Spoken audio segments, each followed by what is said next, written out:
internet. Welcome back to episode 4. Is this episode 4? It's something I don't even know what we call it. It's either now. 3 or 4. We've actually recorded 2 interim episodes that have not been posted yet. No. And we'll get around to that at some point. Yeah, we'll get around to it, but we had to take a week off because I'm dealing with some personal stuff right now, and I'm not really going to get into. But we're back for E3, baby. Yeah, it's exciting. There's for there being a canceled show this year, they've really brought some heat so far. Yeah, man. I was really worried about it.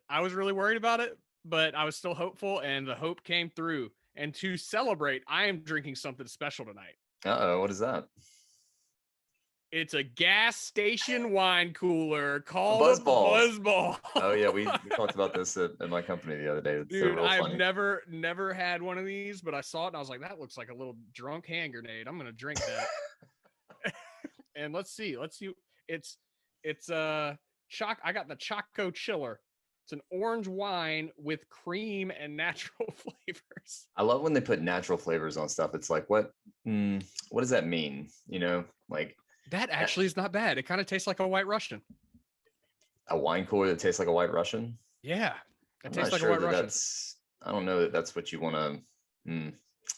Yeah, that's a White Russian. Okay. As long as it tastes good. That's or like some kind of Kahlua beverage. Oh man. Something that you tried the other night that we have been trying to feature on the show but haven't because of various things. And you actually tried this at the house with me when you came up. Which one was it? The Hazy Cakes, the strawberry milk. It's a strawberry Hazy Cakes IPA from New Serum. It is yeah. Local strawberries and lactose beer. It's a milkshake IPA. Yep. Okay. It is delicious. Yeah, that one is really tasty. Well, cheers to E3, buddy. Cheers. And it's been a good one. We haven't really quite figured out how to work the OBS magic to be able to react to stuff live. We're kind of still learning that stuff. So we did watch the E3 stuff live together, but we didn't record anything for it. So this is going to be kind of our, wrap up type thing of that. Yeah, but we got a lot to talk about, man. We do. Let's get right into it. I'm going to talk about the most exciting thing, I think. Okay. Just kidding. It's not really the most exciting, but I just wanted to bring it up. Pow World. Yeah, this is a game that I saw. Let's start with that. I saw this on Twitter, and somebody was like, "This trailer isn't real," and I watched it. It was clearly real because the game looks like nice, like it's not a cheap looking game. And then I asked you if you had seen it because I know you're big into Pokemon, and it's kind of like a Pokemon meets Fortnite thing. Dude, it's a sadist Pokemon. It's sadist Pokemon. It's amazing because all the little Poke creatures are definitely like cutesy and whatnot. And then half of the trailer, it starts off very like, calm and collected, and you're running around with the little critters, and there's like a hint of something weird kind of at the beginning. There's like a guy on a glider, and then he pulls out a machine gun, and you're like, okay, that didn't fit with the rest of this. And for like half of it, they're just, you're just hanging out with the little Poke creatures, and they're doing their little cutesy things. And then they all start to get murdered in various different ways. Yeah, dude. Listen, all right, so I'm looking at this article on Kotaku entitled Pokemon Cuteness Meets Brutal Survival in Pal World. And it's a multiplayer survival style shooter with farming. Yeah, so you like can base building or something. I think you're like building stuff. Dude, you can basically enslave Pokemon. Like this is like realistic Pokemon, because if Pokemon were real, let's be honest, they would be our slaves. I was gonna say, but Pokemon like is knowing humanity. I think that we would use them as workhorses, which they're doing. In Pokemon games, they're kind of like slaves already, right? So yeah, kind of. You're not too far. I mean, if you think about the morality of Pokemon, you don't get very far very quickly because you have. But they are just so like disposable in this game. Like you can use them as like the best part was the part where it's basically a Mareep, I think is the name of it.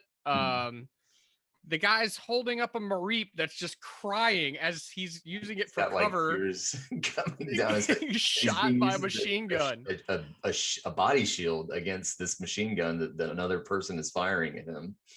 Yeah, it's amazing because they they linger on the fact that you can see pain in this creature's face. Like, Yeah, it's they like don't. crying, got like anime tears coming out of his face. And then there's Um, various, like, there's a part where like the cow equivalent gets like blown up by some kind of grenade or something like that. And then yeah, there's, I mean, it's not, it's a it's weird fucking. dark, dude. It's dark. It says, all right. So again, this is an article on Polygon by Michael McWhirter, but it says this is a game where players explore, craft, build, and wage war. Blah blah blah. You can enlist pals to do construction, ride across them on vast terrain, and even use them as mobile cover in gunfights. It gets darker. Players can also exploit their pals for labor, putting them to work in the fields, grinding grain, and of course, mass manufacturing assault rifles. You can even hunt your pals for food. I mean, listen, it's a tough world out there. You know, It's a pal world. It's a it's pal eat pal world out there, apparently dude. Pal World is fucking rough. You got to use your pals as food and forced labor. You know, it's not easy out there. Dude, I'm gonna play that. I can't wait to play that. I don't know That, when it comes out. that I don't has know the if they look gave of a a free release to play date. game to me, and I hope that it is. Oh, it's due out in 2022. Yeah, Um, I would feel like they would monetize like buying like new Pokemon or like buying. I don't know, but dude, they didn't even try to like pretend that they weren't ripping off Pokemon completely. Like every single creature in that looked exactly like a Pokemon. Like you could point to that and be like, oh, that's a Gyarados, or oh, that's a Mareep, or oh, that's I a mean, Pikachu. Digimon is literally the exact same thing, right? Like, and they've never Mm-mm. really tried to hide that, so it's still going No, strong. no. Oh God, here we go. No. Oh, Digimon are way different. oh, They are all they? have like they're completely Uh-huh. different types of creatures. They don't really look the same. They don't act the same. Well, I guess these don't really act the same, but like No, the I just mean like Gyarados, the concept, right? Like the not a one yeah, to one the creatures the way that this is, but like the concept of digital monsters as opposed to pocket monsters.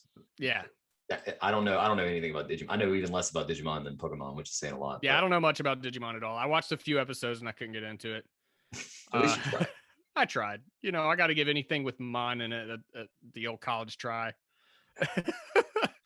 Oh man, but yeah. So Pal World, That was kind that's of gonna like be a fun. pre-E3 surprise. Yeah, yeah. That wasn't really part of the thing. I just wanted to bring that up first because I just thought it was hilarious, and I can't wait to try it. But you know, like I think. Well, let's start with like, what do you think has been the best conference so far? We've had Ubisoft, we've had Microsoft and Bethesda, we've had Square Enix, we've had Devolver Digital. Sure, there's smaller ones. I saw one a second ago that was playing on the GameStop stream that was like the future of video games, and it wasn't like any particular company. I think it was a bunch of indie stuff, but Mm. I didn't actually look at that, so I don't really know. I saw like a brief teaser of something that looked really bad, like a phone game, and I was like, I'm not gonna watch this. But I Yeah, think those are the main I think ones. those are the only four that I've seen so Yeah, far. those are definitely the biggest ones that have happened so far. Um, So let's rank them. Let's rank them from worst to best. What do you think has worst, been the worst worst by one so far? far, and it's not even. I know a lot of people weren't fans of the Square Enix one, but that was from what I watched of that. It was okay. They told you exactly what it was going to be. Although that had, I'll say the most heartbreaking one is the Square Enix one, but by far the worst one was the Ubisoft forward one. That I've never seen any conference at an E3 as like. I'll take the like at least Ubisoft usually they go like out of their way to be weird and like they'll have like dancing pandas and they brought a car in one year for the crew to Dude, like the dancing animals was always great. yeah they have this weird energy, right? And they usually have like an Aisha Taylor or someone like that to kind of bring. They had Mr. Caffeine that one year, which was awful but awful in a very entertaining way.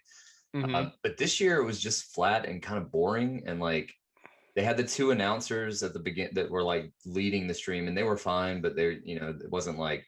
They were in like a whitewashed room, Yeah, like it was just weird. boring. Like, yeah, kind of again flat. It's Like like not a they were lot of trying to do a Nintendo Direct type deal that just didn't didn't have pop the like a warmth or Nintendo Direct. the fun of a Nintendo Direct. And Yeah. then they would go to like they would show a game and then they would basically bring on a bunch of talking heads to talk about the game that they just showed. Mm-hmm. And they did a really deep dive into, well, we'll get into the games later, but they did a deep dive into like Rainbow Six and like this other stuff. And you would think that'd be really exciting, but the whole thing, now, first of all, it ran poorly. Like the frame rate on the game. I don't know if that was just so we watched it on the GameSpot YouTube stream. Right. I don't know if that was GameSpot or if that was But then we watched Ubisoft. the Microsoft one on the same thing, and it ran fine. So Yeah, I don't know what the heck, man. But like, and also we should point out that the talking heads and everything, they ran fine. But then when it showed gameplay footage, every single gameplay footage we looked at, we were like, why is this running at like 25 frames a second? it was all stuttery and weird. And they were having, I will say, they were like, Ubisoft was definitely having technical problems on their end because the stream stopped like 2 or 3 times and like had to restart. Yeah. But other than that, I mean, like even barring if there were no technical difficulties or anything, it just was flat. And they, like I said, they would go into like, they would kind of do like a deep dive, but in the most boring way possible, just having these people talk about it, which contrasted against the Forza thing later on in the Microsoft conference, which was kind of the same thing, except it was a deep dive, but dude, it was so good. Instead of like making it like, oh, you're gonna sit here and film me talk about this thing, and then we're barely gonna show any gameplay. They just had the people play the game and then talk over it. And I think that worked way, way, way better than anything in the Ubisoft thing. So that, to me, the Ubisoft conference was by far the worst. It's not yeah. So do you want to kind of go into like some of the stuff they showed and then kind of go from there? Like we'll kind of rank them from worst to best. Yeah, again, hey guys, I don't know if you know this or not, but we fly by the seat of our pants here. So yeah, let's talk about the games that Ubisoft showed. Okay, so they started with a really, really deep dive into Rainbow Six Extraction, new Rainbow Six, which was previously titled Quarantine, and they changed that for obvious fucking reasons. They should have kept it, dude. Have some balls. I was really kind of interested in this game, you know, at first, and the longer it went on, the less interested I got. Yeah. Some of the gameplay looked pretty smooth and whatnot. Now, I should preface, I'm not a big like Rainbow Six Siege person, so maybe I'm just not that. They took a bunch of elements from Siege and put it into this game, which I think is smart because like Siege is huge. Like obviously, me and you don't play it, but I like what they're doing with Siege, and I like those concepts that they brought into this, like the destructible walls and the fortification of the doorways and the bombs and all that stuff. Like that, that's cool stuff. Like some of the gadgets and stuff were really neat too. Yeah, but I don't know anything really. I'll be completely honest. I'm not a huge Tom Clancy in general game person. I like Splinter Cell. That's about it from that universe. And I like the Grawl games. You remember Ghost Recon Advanced Warfighter on the 360? Those games were awesome, but nope, didn't have a 360. Those games were super cool. They were like tactical, very similar to like Republic Commando, if you ever played that Star Wars game. But yeah, this just sitting. So it's kind of like a co-op. Buzzball. Sorry, Buzzball. This thing's fun, dude. Look at this. I think the Buzzball's already hitting. I think I need to keep this and make a Christmas ornament out of it. That'd be something you could do to let people know exactly where you stand when they walk into your house for Christmas. Hey, wait. I should just get like 40 of these and that have a Buzzball Christmas tree. Although if you put like little lights in them, like Christmas lights, and that was like all the lights, and they were like filtered through a bunch of Buzzballs, I'd be a Pinterest star. That'd be fun. So Rainbow Six Siege or Extraction, I did not find it very interesting. It's definitely not something that's going to be one of the games I'm looking forward to. I hope that people who like that kind of game, like I'm definitely more of a Left 4 Dead guy when it comes to that kind of stuff. And this is definitely, there are a ton of co-op shooters coming out right now from what we've seen so far at E3. I can think of 3. I'm excited for that, man. Major ones. Oh yeah, me too. That's great. But I can think of 3 major ones like right off the top of my head right now. And this to me, out of the 3 that I'm thinking of, is by far the least interesting. One thing, like, being that I don't know a whole lot about the Tom Clancy game series at all, what I'm judging it on is basically fidelity and how it looks. And, you know, some of the stuff looked kind of cool. Like I liked the black goo that you got to shoot to like not be slowed down from. Yeah. But the textures themselves and the walls and the enemies, and they were all just like, the enemies were one note. Like it was just one note for every. They were like gray and they had glowy bits on them. Yeah, gray glowy bits. Yeah. That's all. That's all you need. Just kidding. You need more than that. That's why I didn't think it was great. And like everything from like the desks in the rooms to like the walls and the paint, nothing really popped. Like it all kind of stood flat to me. It's kind of generic looking, I think, especially like generic sci-fi shooter type thing. Yeah. Especially you got to have something to make it stand out. Like there's nothing there that makes it stand out amongst the whole gamut of crazy sci-fi games that are out there. Yeah, especially when you see some of that later stuff like Atomic Heart and some of the other games that were just the fidelity alone on those games blow that one out of the water. And it kind of just looked like, I mean, it's a game that's been in development forever, and it's probably running on the Rainbow Six Siege engine, which is an old engine at this point. That's not an excuse or anything. I just think that's maybe why. You think it is? It might be. I think it has to be. There's so many, like you said, there's a lot of elements from Siege they're taking in, like the blowing through the wall they did in that one part. Like that's definitely from Siege. That was like one of the biggest parts of Siege when I remember when they announced that. And that doorway fortification was literally the exact same thing. Doorway fortification from Siege. And I think that's again that kind of set the tone for the rest of the conference, which was mild, bland, uninterested from me until we got to Riders Republic. That game looks fucking awesome. Dude, so I am a Steep. I bought Steep day one. I loved Steep. I haven't played it in a while, but I know they've been keeping it updated. Yeah, but dude, this looks like what I always wanted Steep to be. It looks like a goofier, more colorful version of Steep. Like Steep was like Steep was the Wii U, and this is the Switch. Yeah, I like that. It's like the trial run, and they got it right this time. Hopefully they got it right. We haven't played it yet, but hopefully they got it right. It looks dope though, man. I love how many people. I hope that the servers can actually hold that many people, and also that many people go into the servers and it's not a dead game. Yeah, because that was a problem with Steep. Was I went in to play Steep and I felt like I was the only person playing Steep. Well, they gave Steep away on PlayStation Plus at one point. I think that probably really helped its life. But yeah, the thing with all of these, and I remember Ubisoft did this with the Division 1, you know, back when it was like a PS4. It was like the first next gen game that I remember seeing at E3, like 2 years before it actually came out, because it didn't come out at launch. And it looked so good. And they had all this like stuff about people being, you know, it was all players, like kind of like they did here, where like everybody you passed was like a player. And the Division wasn't really, it didn't end up like that quite. Like some of the parts you went to, like when you went to your base and stuff, you would see a bunch of other players, but it's not like you were out in the world roaming it and you'd come across like bands of other players. And if you did, you were in the dark zone and they were trying to shoot you. So it's not quite the same, you know, thing. But this looks like what it reminded me of is, you know, when you go in Destiny to the like tower and you see all the players running around, that's what this looked like, except you could like interact with them and hopefully like see them out in the actual game. Yeah, go race with them, go do trick attack or whatever. There was a lot of really cool stuff going on there. And one, like they went over a few game modes, and I think you kind of had differing ideas about it. Like they had one that looked just like Graffiti from Tony Hawk. Which reminded me more of Jet Set Radio. Yeah.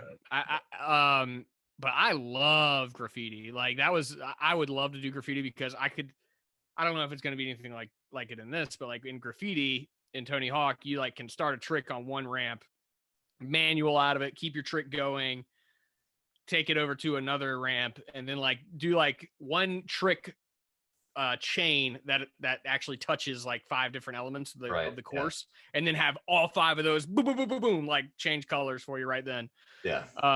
And that's just a really fun thing about Graffiti, and it's also just super, super competitive. And I think what gives me pause about that part is not so. I like what you're talking about, like when you do all the tricks, then you land them and it goes pop, pop, pop, and everything pops. I like that. What I don't like is like 5 seconds after you leave that, and then some other guy comes up and does the exact same thing, and you're like, "Fuck! I just spent all that time doing that." Yeah. And I'm like, I love that. I love that.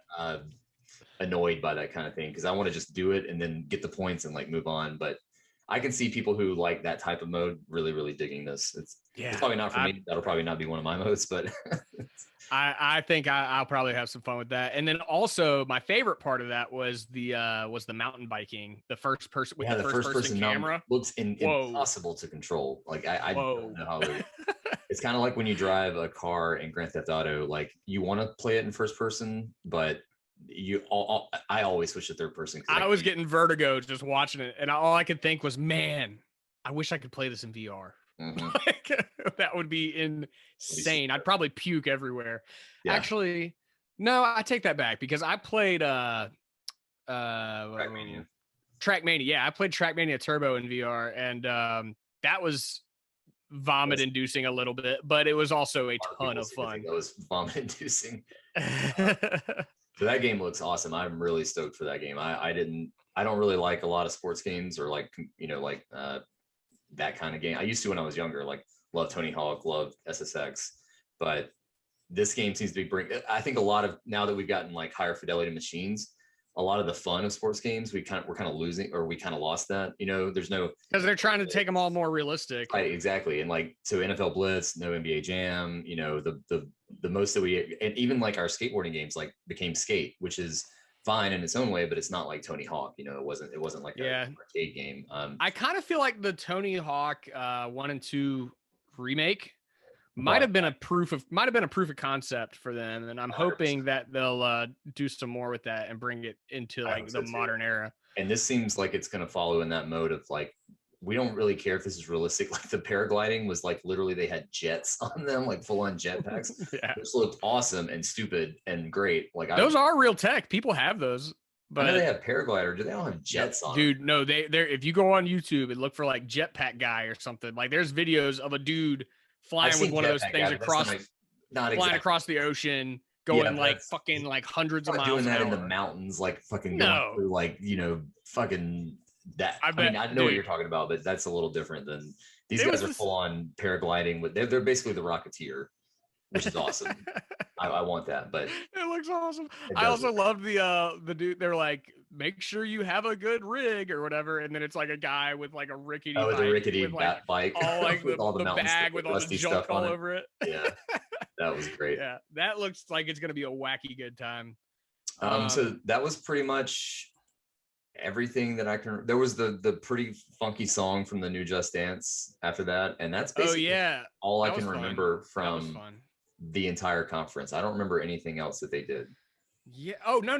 Mario Rabbids, dude. Oh Mario, yeah. Okay. Yes, that was good. Yep, that was awesome. Yeah, but then they did the thing, so they showed it, and then they had the guy come on and talk about it, and basically ruined all of the energy that was from it. Like, because the trailer was really, really good, and then this guy starts talking about it, and it's just this slow, like plodding interview, and it just like did not do the game any justice. And I think that was the whole conference as a whole would like be something cool, and then they would like just suck all the energy out of the room. Yeah.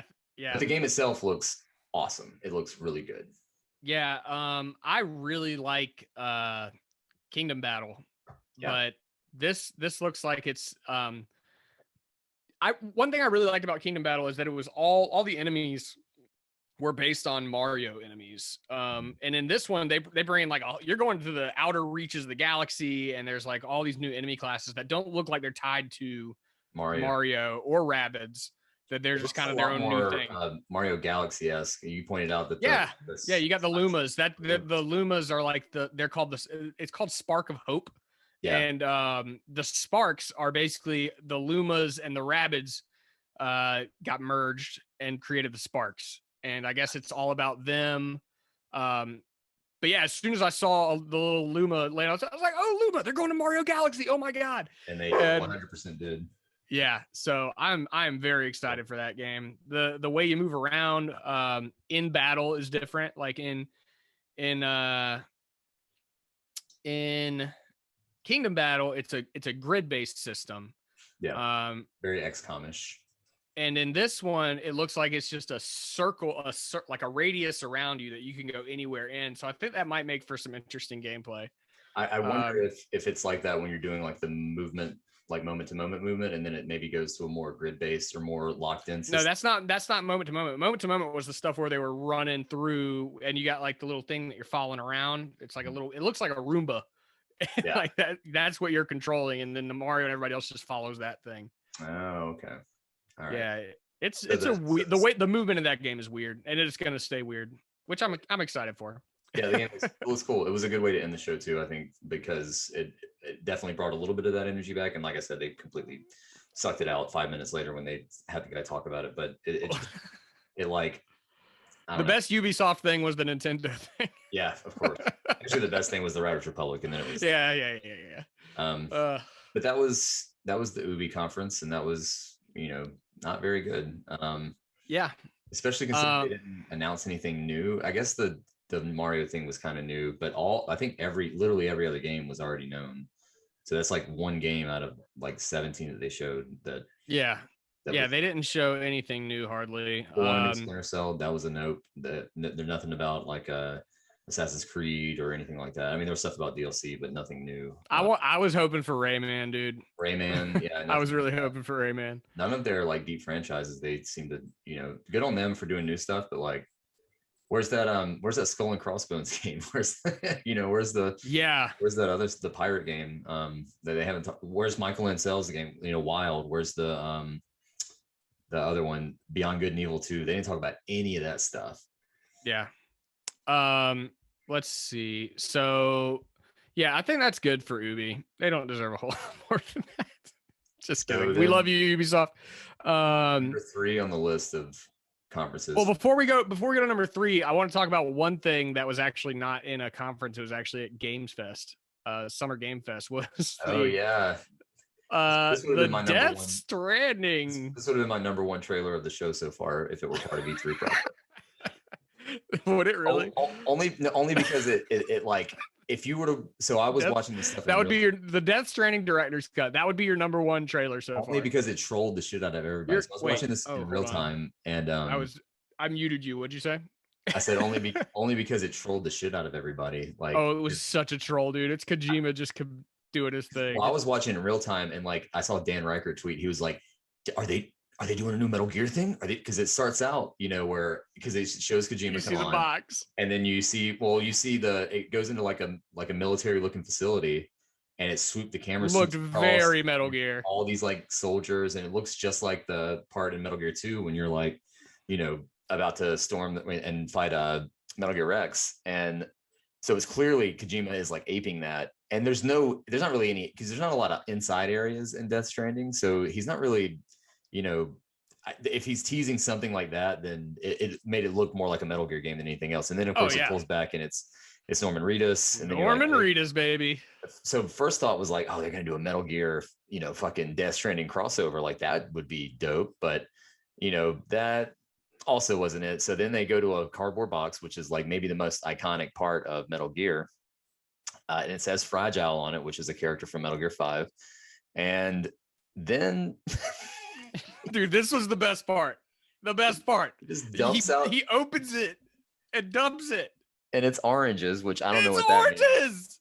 And I'm sitting there. I don't know I don't know enough about Metal Gear. I don't know enough about Death Stranding. I know a lot about Metal Gear. I can't think of any connection to oranges. I was just thinking, like, I'm sitting there. I'm like, dude, what the hell do these mean something? And you know what? The funniest thing is he's trolling so hard that he knows that everyone's going to be like, what do the oranges mean? Yeah, what are the oranges? And they don't mean shit. No, they don't mean anything. No, not a damn thing. And then Norman Reedus, who doesn't speak in this whole trailer, we should say. So they still had his face, but they didn't bring him in. They didn't bring him back in for any new voice lines or anything. No. Norman Reedus jumps in the box. And you think something's gonna happen. He doesn't put and he doesn't Metal Gear it. He doesn't put it on top of himself. He sets it on the ground and steps inside of it. He doesn't know what to do with it, like Snake does, which is pretty funny too. And then instead of anything happen, you think like maybe he's gonna like sip himself up in it and someone's gonna come pick it up or something like that. But no, he kind of looks around and then he jumps back out of it and puts it back on the shelf. Sans the oranges, leaving the oranges scattered on the ground, and then just walks away. And then jump cut, Death Stranding director's cut. It's like, dude, what if it's just Death Stranding and that scene is in it? That would be awesome. The whole game, like, that's the only addition is just Norman Reedus pouring out a box of oranges and stepping into it. I wouldn't be surprised. I would not be surprised. So what we know that it is it's the PS5 version of that game, but they didn't give a release date, and they did not say if it's going to be a free upgrade for people who already own Death Stranding.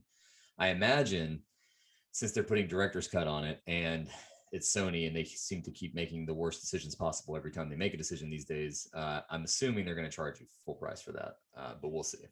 Oh, they will. I hope they don't. I mean, I was a bigger fan of Death Stranding than I think a lot of my friend group was. And I know a lot of people on the internet really love it, but I was excited for Death Stranding until I found out what Death Stranding really was, and then I didn't buy it. I almost bought the collector's edition for the baby in the jar, but I didn't after I found out what the game was. The game is actually more fun than I think people give it credit for. When you just say it's like a walking thing, that there's a lot more to it than that. But I can see why people didn't like it, especially with all the nonsense story shit that's in there. It's no Metal Gear, I'll say that, but it is. I think for what it is and what it's trying to do, it's a very very good game. But I I think it's a hard ask to ask people who ponied up $60 for it already to come back and pony up 60 more just for scenes involving cardboard boxes and oranges. See how that goes. But God, that game, dude. I love Hideo Kojima so much. I do too. God, he's so good. He's just such a character. Like, yeah, we need more of that in games. We need more of his like auteur, fucking crazy ass mindset. But games are so collaborative. Like, you know, it's hard to have like that kind of figurehead. And he's really the only one out there. I mean, there's maybe Jade Raymond and some. What about Cory Barlog with Cory Barlog? But even still, he's not quite like. He's not as crazy. When you think of when you think of God of War, you don't necessarily think of Cory Barlog, but when you think of Metal Gear or Death Stranding, you can't separate those things. Yeah, he's the only video game creator that I think of in the same terms of like your Martin Scorsese or some Steven Spielberg, somebody whose films you watch and you're like, this is identifiably a Steven Spielberg film or Miyamoto. I kind of think Miyamoto that way. Yeah, but he doesn't really make games anymore, so. Yeah, but his property still is a Miyamoto property. When you play it, I think his Miyamoto's thing is like basically all of Nintendo first party at this point, where like there's a certain quality you're going to get, even if you don't like the game itself that much. Like I don't like Pikmin or Octo Squad. What's the Splatoon? Splatoon, yeah. Octo Squad. I'm surprised that I was able to guess that based on. I mean, it's a Nintendo property involving. I was thinking Octo Squid. Okay, whatever. Octo Squad. Path Traveler, Squidbillies. I would play Octodad. I would play Octopath Squidbillies if they turned that into a property. It's like Octopath Traveler. Oh my god! With Squidbilly characters. Yes, I'd play that. Yes, get on it, Square. Right. So hey, real quick. Keep talking for a second. I'm gonna go grab another beer. Okay. Well, this is always fun. So we got. After we had this, so we should say that was part of the Summer Games Fest 2021 thing that is separate from E3. It's Jeff Keighley's thing. So it's being billed as something completely separate from actual E3. I don't know how true that is, and I read something earlier about how both E3 and Summer Games Fest were trying to lay claim to the Microsoft press conference. Like they were really? Like, no, that's ours. That's part of our show. That's fine. But so the Death Stranding thing was part of Summer Games Fest because Hideo Kojima and Jeff Keighley are like best friends. And then I would love to hang out with those two. Oh my god, I'd love to get a beer with Hideo. I think Hideo Kojima, if I could understand him, I wouldn't want a translator there, but if I could just like have like a Babelfish thing that like translated what he was saying in real time, I think he would be the most interesting person to like sit down and just talk to. Like his brain is clearly built differently than a lot of people's. And you'd walk out of there with your mind blown. Yeah, I think he'd be the most fun person to talk to.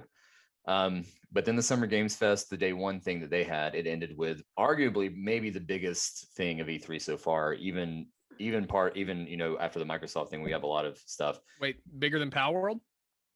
Somehow bigger than Power World. And that was the Elden Ring trailer, which was already announced. We knew what it was. From Software's new game in conjunction with George R.R. Martin. We knew what it was. We knew that it was going to be here. We didn't know if we would get a lot of information or gameplay or a release date, and we got all of it. We got a lot of information about it. We got gameplay and we got a release date. It's January 11th, 2022, I think. I think you're right. And it looks like Dark Souls if you put Dark Souls in a ginormous open world with a horse. A horse that can scale cliffs and teleport to you. And well, it looks like he summons it like he summons it like a ghost kind of thing. Like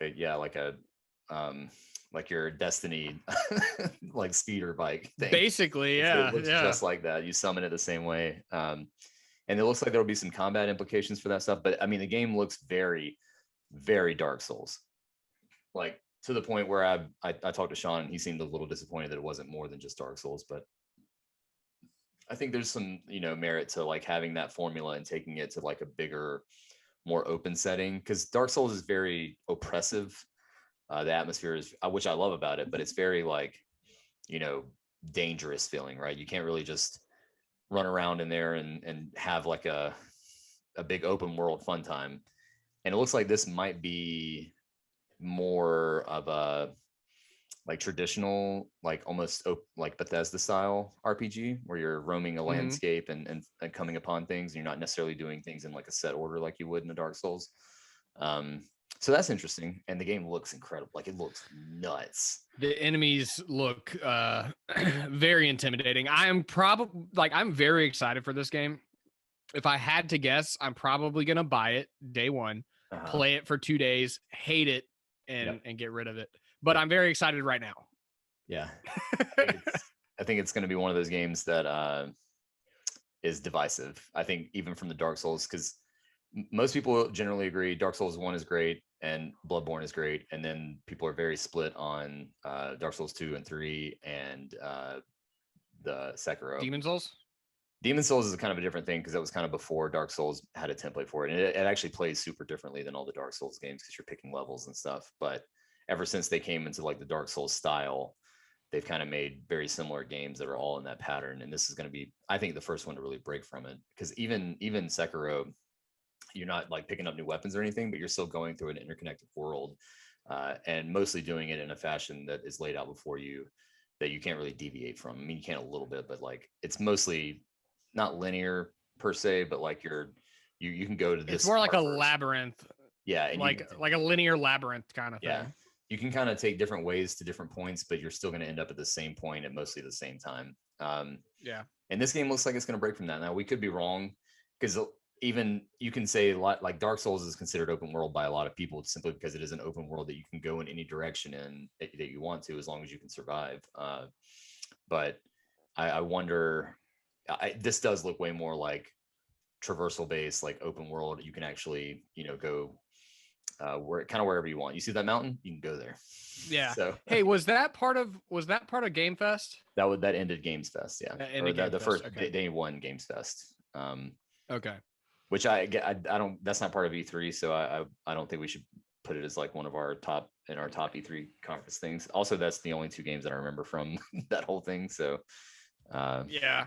That's really all and that's crazy because they went over like 50 games. Yeah, and they did a lot. It was mostly indie games, which I understand, and I'm sure we'll hear more about that stuff as it gets closer to release date. But those things just can't hold when you see like these big flashy AAA titles that have these big trailers and stuff. It's really hard to compete with that stuff. So it is kind of good that they had their own little thing.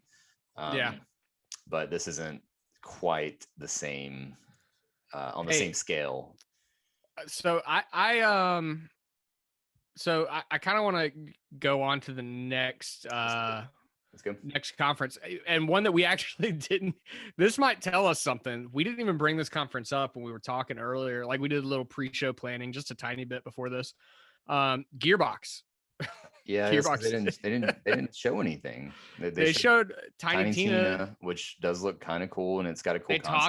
They talked with Kevin Hart about the Borderlands movie, and Eli Roth.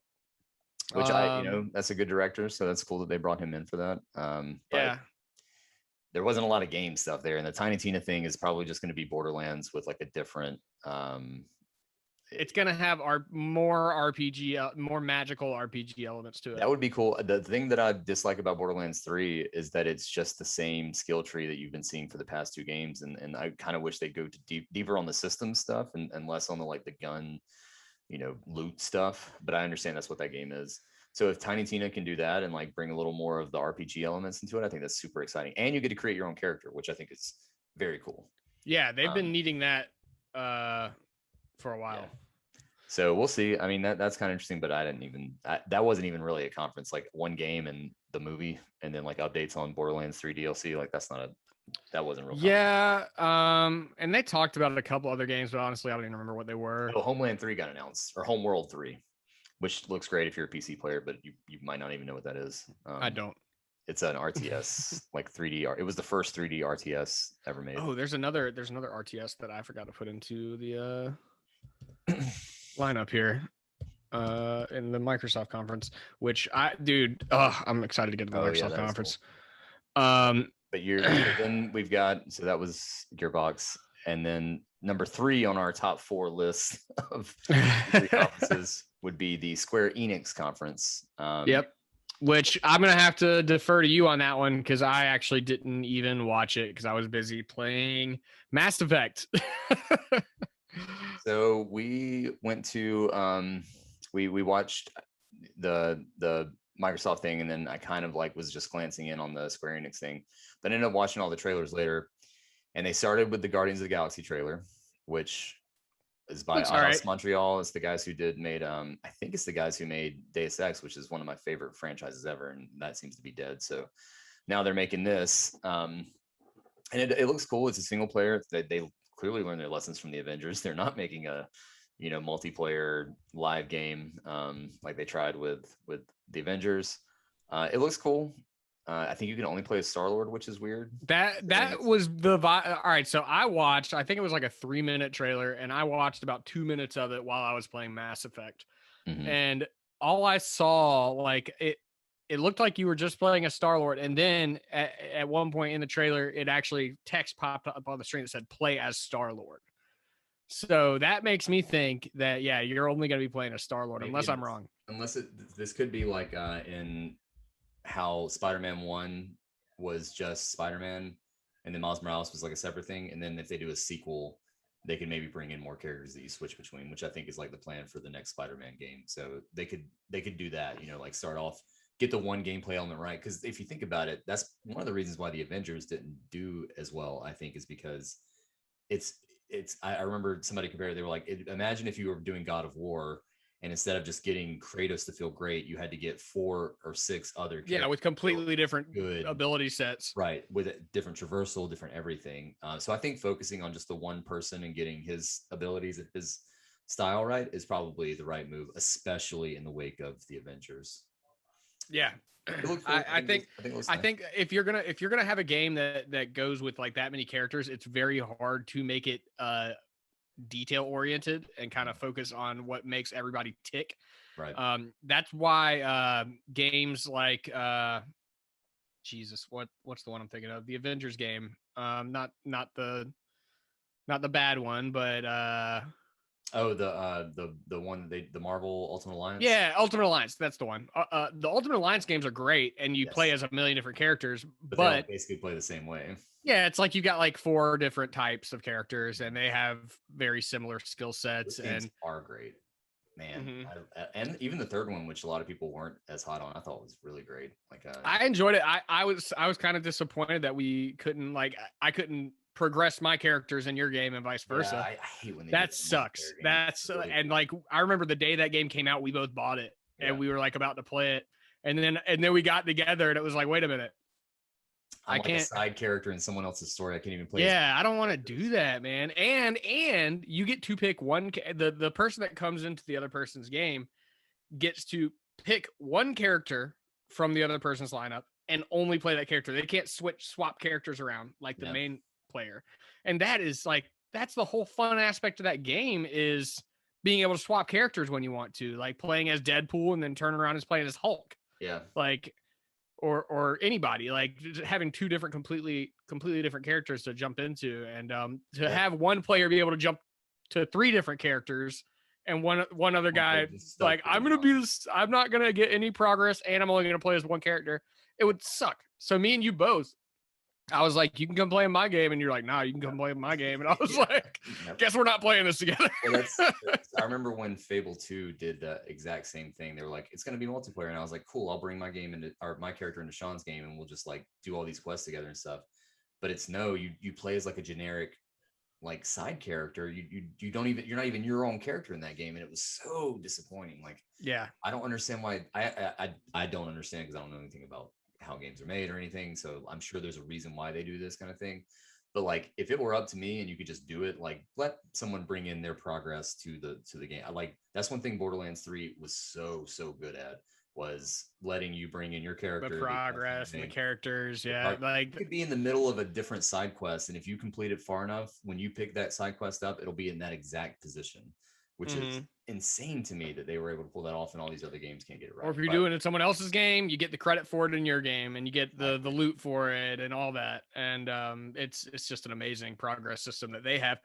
That we've actually talked about that before. I think more games that are online multiplayer story driven RPGs need to have that type of thing into it, or else people just aren't going to play together. Especially the character progression and stuff like that. Exactly. Like that's exactly what happened in Black Order. Like I would have loved to play with you, but I'm not going to waste my time in your game right, exactly. when I can't do it in mine.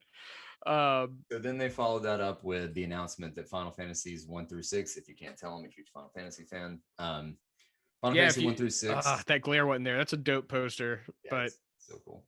The Final Fantasy 1 through 6 remakes are coming, or not remakes, reissues, I guess, because they're the same pixel art games. I think it's even called like the Final Fantasy Pixel Art Collection or something like that, which is a pretty cool name. And it's only coming to Steam and mobile. That's dumb. That's so dumb. Like I get maybe not even PS4 and Xbox, but like the Switch, which is literally made for 15 to 20 hour role-playing games, like please let me have that on my Switch at all times, that I can just take that with me anywhere and play it at all times. I imagine this collection will get ported over there eventually. I cannot see a world in which this game only comes to it has to. It absolutely has to. I mean, the original Final Fantasy games were on NES. Like why the heck wouldn't you bring every it single to one of these games, the same original platform holder that held the game originally? Every single one of these games in this collection were either on the NES, the Famicom, the SNES, or the Super Famicom. And it's crazy to me that they couldn't even just get the Switch to be part of that lineup. And like mobile platforms, like I don't want to play 20-hour RPGs on my freaking phone. It's 100% because they're thinking about the Japanese market and the Chinese market, because in Japan and China, you know, I mean, the Switch has been successful, which again, I don't know why they wouldn't put it on the Switch, but consoles haven't really overtaken the market like mobile has over there. Mobile gaming is huge over there. And so like that's gonna, and I think that the original Final Fantasy games probably sold better in Asia than they did in the US. Well, there's already like ports of these games on mobile platform. Yeah. Like I have like one, I think I have 1 and 3 on my iPhone as it is. There's already ports of this. So it's weird that they didn't do the work to go to like, you know. Is it being released as a bundle, or are they being released individually? They didn't say. I imagine that they're going to, knowing Square Enix, they're going to be released individually. I can't see them being like all 6 games for $20. Like, no, they're going to charge like $20 a piece. Actually, they did the same thing with Dragon Quest, which they released on the freaking Switch 1, 2, and 3, and they were like tiered by like how lengthy and like big they were. So like the first game was like $3, the second game was like $5, and the last game was like $8, which I thought was a pretty cool. They'll probably do something like that with this. That would be smart, and like also put it on the Switch because that's where those games are, and that's great. So that was fun, and that was kind of heartbreaking at the same. That was super disappointing when I saw that they had those lined up, and then they said nope, only on Steam, in which I could play games on my computer. But I don't want to play these like big RPGs or even small RPGs. I want to lay in bed, you know, with my Switch and be able to play them. So that was those pixelated Nintendo games. There's something special about being able to lay in your bed and play a 8-bit or 16-bit pixel RPG in the palm of your hand. Because I remember being a kid where you had to be literally tethered to the TV to play games like that. And now, like, you had your TV in your bedroom anyway, so it was kind of like the, you know, a little bit of that nostalgia is probably leaking in on that as well. And I could play games on my TV in here, but it's not the same as like having it right up your face. Especially, I just want to get cozy, you know, get my hot cocoa, like play some Final Fantasy in bed. The Game Boy Advance and the DS. You know, if I'm Travis, maybe I want to get a little excited playing some Final Fantasy in my bed. I know where this is going. I'm like that you brought it to. Oh, we actually didn't. That episode has not been released. Yeah, unreleased. We talked about who's the hottest video game character. Unreleased insider joke. And Travis's. Not was it Chrono Trigger? Oh, damn it! It was. They need to bring that to the Switch too. We talked about it in both of our unreleased episodes, which is really funny. Um, so then they went to some game called Babylon's Fall, which I don't know anything about. I kind of skipped over that because what I was interested in was the Dark Souls-esque Final Fantasy game that's been rumored for like a month now. You've been talking about it all day. I haven't even looked at it. It's called Final Fantasy. I think it's called Stranger in Paradise or something like that. Final Fantasy Origin, not Origins, because that's a PlayStation game that has Final Fantasy 1 and 2 on it, which I have over here. Final Fantasy Origin, no S, Stranger in Paradise. I think that's the name of it. Okay, Final Fantasy 11 Stranger Things Paradise. Yes, that's okay. 11. You got it right. Yep. And the game looks bad. It seems to that sucks. really, like the textures look like PS2, PS3 era games. The protagonist is this like bald white dude who looks like he looks like One Punch Man. He looks not that kind of bald guy. He's like the shaved military bald style. He looks like every protagonist from the PS3 era. Remember in the PS3 era when like every dude was like a shit, like in Resistance, and like who's like a shaved head dude, gruff attitude. And at one point in the trailer, he punches Garland, which is like one of the characters from. So this is like a prequel to Final Fantasy 1, which is that game right there. That's so cool. All these characters from this game that make an appearance in this, and you're trying to kill the Lord of Chaos. And in the trailer, they say, "I'm hunting chaos," like 15 times, maybe even 20 times. They say it over and over again. The word chaos is all over the place. And at one point, the protagonist goes and punches a beloved character from the original game named Garland in the face through his metal helmet, like this really iconic helmet that he wears. Breaks the helmet?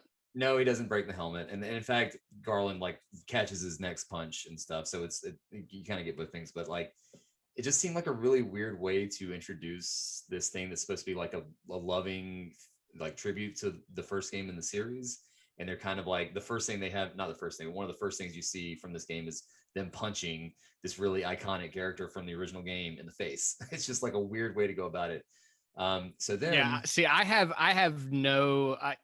own the original Final Fantasy on NES, but I've only played a little bit of it. I didn't play it when I was a kid. I bought it at a used game store a few years ago. Still have it? Yeah. I'll buy it. Maybe. But I have no real connection to those games, and so to hear you like be like, you punch Garland in the face, I'm like, okay. I like, but that does sound disrespectful as hell, like, to be honest. And then also, speaking of disrespect to Final Fantasy, you played it, or there was a demo available that you tried to play, I would right? like to have played it. What happened there? So, and this has happened. This isn't just me. This is a thing that's happening all over. The demo is broken. You can't even launch it. It says corrupted data, like delete the app and try again. So I deleted it once and re-downloaded it and tried again. It still didn't work. And then I looked on Twitter and like this one guy was like, "I'm not going to do it for a 5th time." And I was like, "No, if he's doing it 5 times, like nobody's been able, if even one person had been able to post like a screenshot or something, I would have been like, okay, maybe it works for some people, but I don't think it works for anybody." And it's a PS5 exclusive demo. So it's not even like a PS4, that you could like all these people could try. It's only PS5 owners that can try it. So it's really weird that this is how the whole presentation, from the way it was revealed to now the demo being broken, all this stuff, just a bad look for this game that I think a lot of people, including myself, were super, super excited for. Like Final Fantasy and Dark Souls, 2 of my favorite franchises, put them together. Like that's just print fucking money. And they seem to have fucked it up all over the place. So I'm really confused about what's happening here. Did Square show anything that you are excited about? Guardians is fun.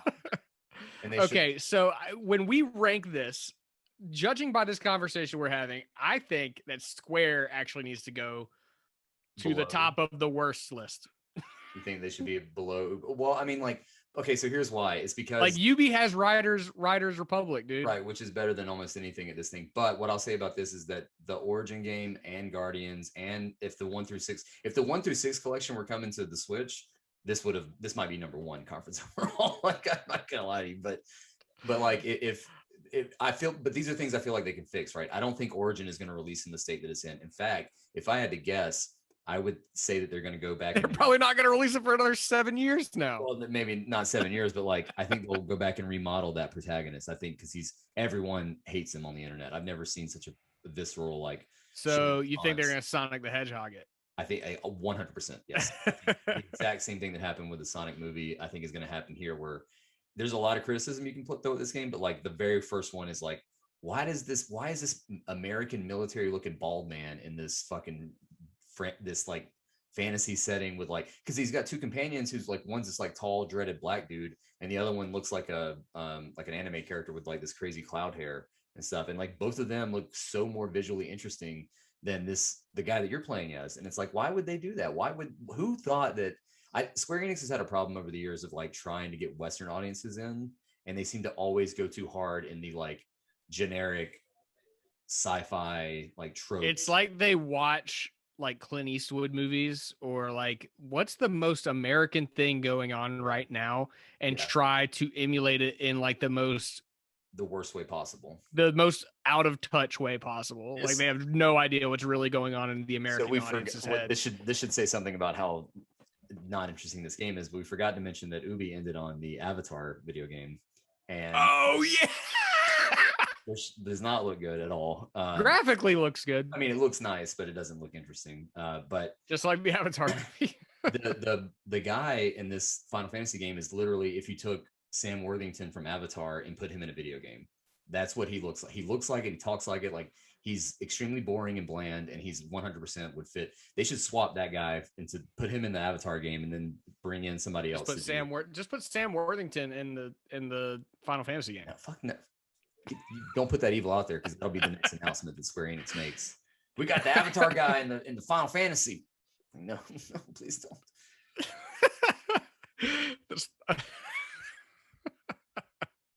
Oh man. But yeah, all right. So I think we're gonna have to discuss which one was worse, Ubisoft or Square. Because in my opinion, Ubisoft. I haven't watched Square. I'll give you that, but I have a feeling that I'm gonna watch it. But I have a feeling that when I watch it, I'm gonna be like, I don't care about any of this. But they didn't show the new Final Fantasy. They didn't show anything new and exciting. Nothing new and exciting. Origin, but it was such a shit show. Like it was everything about that. I think sounds the reason terrible. That I'm saying that it's better than Ubi's is because they can fix this stuff. Ubi's just got, but it's not bad, boring games. But you can't base the quality of it on like what it. They might fix this. Like no, it's bad. I mean, you're right. I do think that Riders Republic looks better than anything and Mario Kingdom Battle 2 looks better than anything in the Square thing. So we could probably switch those two. But I'm just such a Final Fantasy fan that I know it's hard to hear this, dude, but sometimes you got to hear the tough love. Yeah. And 2 years ago, the 2019 E3 Square Enix E3 show was such a banger, is when they had the Final Fantasy 7 remake shown for the first time. And they had I got goosebumps. The Scarlet. They showed all these cool the Octopath Traveler trailer. They showed Dude, speaking of Octopath, how about that Octopath ripoff in the that's in the Microsoft conference. In the Microsoft. Which game? What was that game called? I was trying to think of it. Erudian Contract or something like that. Erudian Contract. But we'll get into that because I actually am in that game now because of I figured out what it was. Okay, but I think that's a good for the Square. Yeah, because there's a lot to go over still. Yes. Hey, you want to take a quick break? Let's take a break. Yeah. I need to get another drink and then. So we're gonna go get another beer, and we will be E3. I don't know where I'm going with this. We'll back from E3? We won't be E3. We'll be right back to talk more about it. We are Legion. I mean, oh God, I'm done. We'll be right back. Adam's brain just melted, like on stream. All right, I'm gonna get another drink. All right, I'm gonna do the same.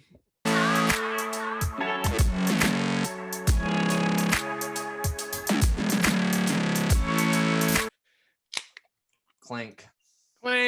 Welcome back, everybody, to E3 Special Edition, episode 4000 of the Gaming and Drinking Podcast. Episode 4. Because there's a 3.0 and a 3.5 in there somewhere that neither one have been released. So we're just going to go from 2 to 4 and leave the fans curious about what's going on. Yeah, 3 will be there at some point. It'll be like we'll have episode 100, and then episode 3 will just come up randomly. You'll have to go back to the actually feed, no. So we had we recorded one last weekend. I actually went to South Carolina and we did our first ever in-person recording. Yeah.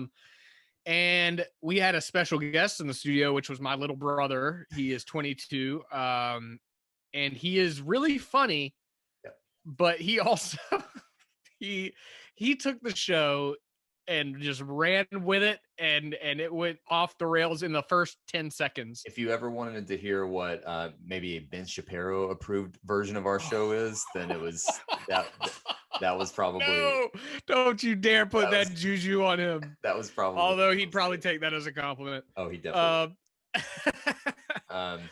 but it was fun. I'll tell you this: if we ever do get to release it, and we have a fan base by then that is appreciative of something, I think if we all right, so we're going to release it, and I'm calling the where we're going to release it. It's either going to be our 1-year anniversary special episode, or when we get 1,000 followers on YouTube or Spotify. Yeah, I like it. Or Apple Podcasts, or combined 1,000. No, I need to see a 1K somewhere. Yeah, when we get our first 1K, then we'll do it. Yeah, and trust me, you want to see it. So hit the follow button. Follow us. Follow us to Valhalla.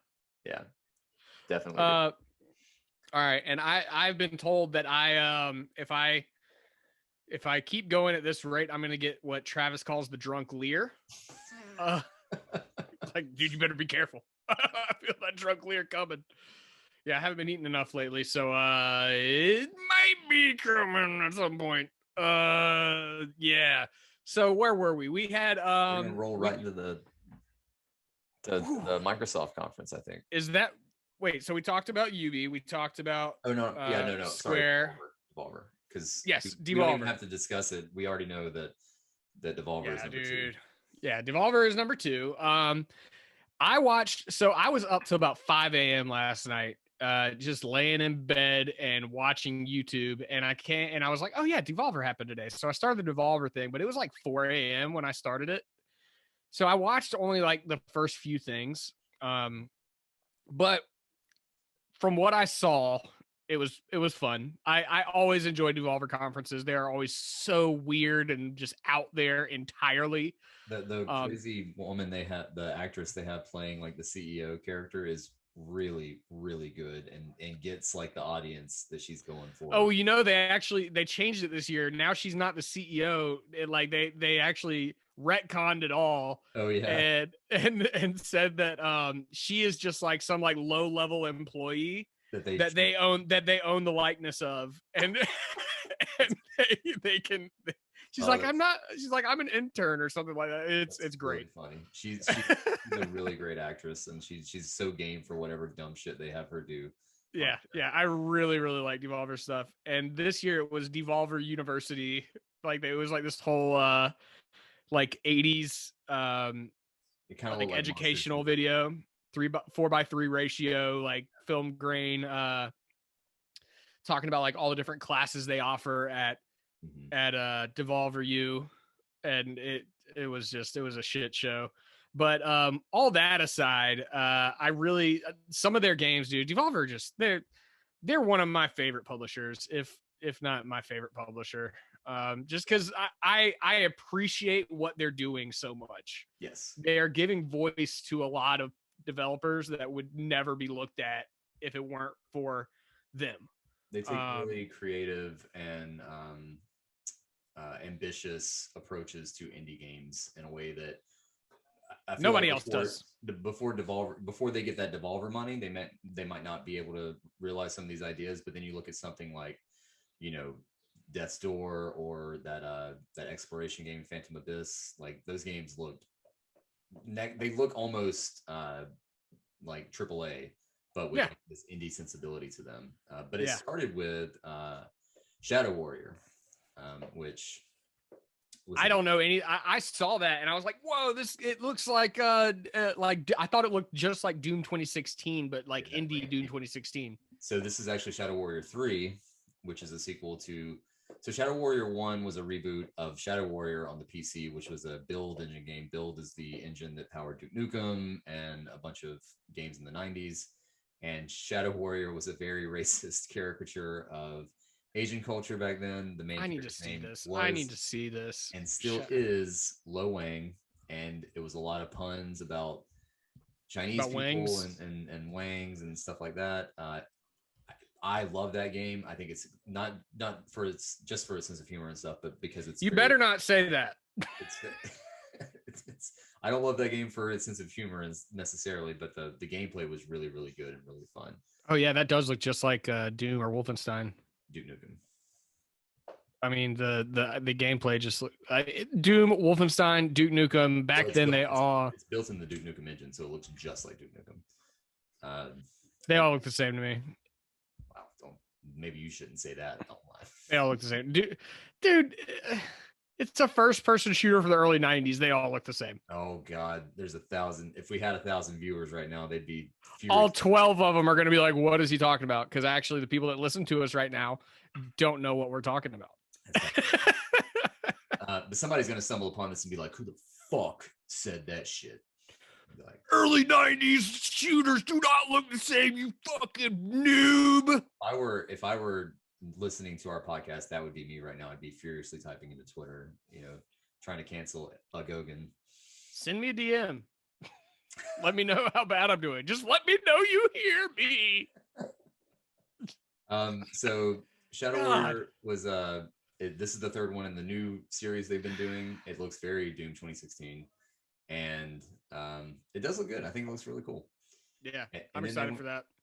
They went to what else did they do? So then they went to Trek to Yomi, which was super cool looking. Kind of had like a flat 3D, 2D perspective. Yeah, they had like some 3D like cinematic stuff, and then it would like cut to the same 3D model just in a side scroller situation. Yeah. And I'm a big fan of 3D rendered 2D side scroller. Me too, 100%. I think that style looks so good. Like so Ori and the Blind Forest is a huge example of that for me, and Ori and the Will of the Wisp as well. Like you can tell because in those games it'll be like you're doing like a 2D side scrolling thing, and then the camera will just zoom in on Ori and like something cool go on, like, and it's just a regular cinematic. That's like a Guilty Gear. They do that stuff where it's like it looks like a 2D flat shaded character, and then they swoop the camera around and it's like a fully rendered 3D model, and you're like, holy crap, that looks amazing.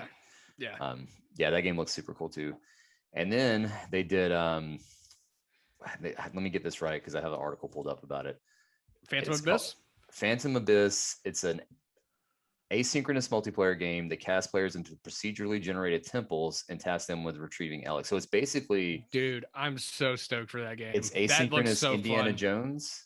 Right. All right. Here's what I wrote. I didn't read any of that, but here's what I wrote when I saw it. I said, first person Indiana Jones meets Prince of Persia / Mirror's Edge. Cool whip grapple thingy. Yeah, there's a little bit of I could definitely see the Mirror's Edge stuff. It kind of reminds me of a 3D Spelunky in a way. Yeah, I could see that. But with more movement stuff. Like Spelunky's not really a platformer in the traditional sense. You're not really like doing time jumps or anything, but it does have like a lot. Spelunky's a nightmare. I've tried to play Spelunky so many times, and every time I'm like, it's frustrating. I don't like the movement in it at all. I don't. It feels very chunky. It's so chunky. It's definitely an elaborate game, or what do you call it? It's more like playing with all the mechanics and like tying them together than it is about just enjoying the locomotion. Yeah, for sure. And I'm more of a like, let's see how this game feels, and it just doesn't feel great. And I think that's what this game looks like it's going to do pretty well is the movement. Like that whip, that grapple whip just looked so badass. First person movement has come a long way in the last couple of years. And I think, like Metroid Prime, when that came out, people were like, oh, you can't do first person platforming. And then they definitely found a way to do it because those games are amazing. And like the further we get from that, like, with Apex Legends and Titanfall, those kind of games, which is all about movement in first person, seems to be getting a lot better. And this game looks like it's going to do something pretty cool and similar with that kind of idea. So I'm definitely interested in that. Yeah. But that being said, that was the last thing that I saw from Devolver because it was 5 a.m. Yeah, and like, I was like, I've got to go to bed because like then they like, you know how in these Devolver conferences, like it always starts out kind of jovial and then gets really dark. yeah. It was starting to get dark. It was starting to get kind of dark, and I was like, I need to turn this off.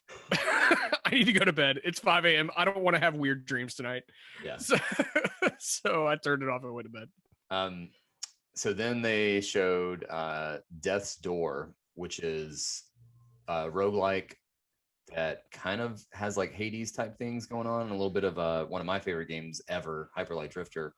A little bit of that kind of action. It's very fast and fluid, like Hyper Light Drifter, and maybe with like the weapons and the style of Hades. I'm pulling up the trailer right now. I'll kind of talk my way through it. It looks so good. This is probably for me the most exciting game of the Devolver conference. I think it looks super cool. Dude, the style. I don't know if you ever played Monument Valley. Yeah, it's kind of got a little bit of Monument Valley look. That the way that the isometric camera and the angles of the different environments looks very Monument Valley, but it doesn't play like that at all. It does look very like Hades, but with a more of a shooter vibe. Yeah, it's got the Hyper Light Drifter. I think the fluid gameplay looks like Hyper Light Drifter, and the style kind of looks like Hades. Are you a bird? You're a crow. Yeah, you're a crow. Mm-hmm. Okay, Death's Door. That makes sense. You're a crow who's reaping souls. Okay, I like all those things. And it just looks super dope. It looks very very stylish and very fast, very fun. I like how smooth the text, like textures in games, man. I pay really close attention to that stuff. And these textures are smooth, but in like a really satisfying sense. Yeah, it like sometimes you see smooth textures and like that just looks like crap, but these actually look really nice. Yeah, I think it looks great. And that was pretty much it for. There were a couple of other games that all look pretty good. I think most of the things they had looked pretty good. I also think they Devolver Max Plus was a pretty funny joke. What the hell is that? I was dude. Okay, so it's 4 a.m. I'm laying in bed. They keep showing this Devolver Plus Max or Max Plus, whatever. And I'm half asleep, and I'm just like, is this real? Like, are they really like? Because at one point the lady's like, it's free to. What did she say? I don't know if for us. It's free to access. It's free for the opportunity to buy our games, and I'm like, but that just means you have to buy the games. Yeah, I don't think that it's real. I think it might be a thing where you just have to like submit an email address, but you don't actually have to put in any credit card information. It's just a way for them to get your email address. And then from there, you can just buy the games as you would any other store. You just basically have to create an account with Devolver, I think. Yeah, it was pretty funny. So that looks fun. My exhausted brain couldn't take it. Oh yeah, I feel you. That conference is exhausting if you aren't up at 5 a.m. It's all over the place. Yeah. So it was funny though. Then we come to the absolute banger of a conference, the only one that really felt like traditional E3. The one that really brought the heat, and they were right to do it this year because the three things. They bought like 43 developers over the past 2 years. 28. They have literally zero competition from their other big guy, which is Sony, who decided to just not do anything this year. And then 3, they just merged with Bethesda, arguably one of the most exciting developers and publishers on the planet. And that all converges to give us this absolute banger of a show. I mean, it was just one knockout punch after another. Like everything they showed, even if I wasn't interested in it, it looked good. And their presentation style was great. Like they were quick, they were fun. They didn't spend a lot of time. I'm a PlayStation fanboy.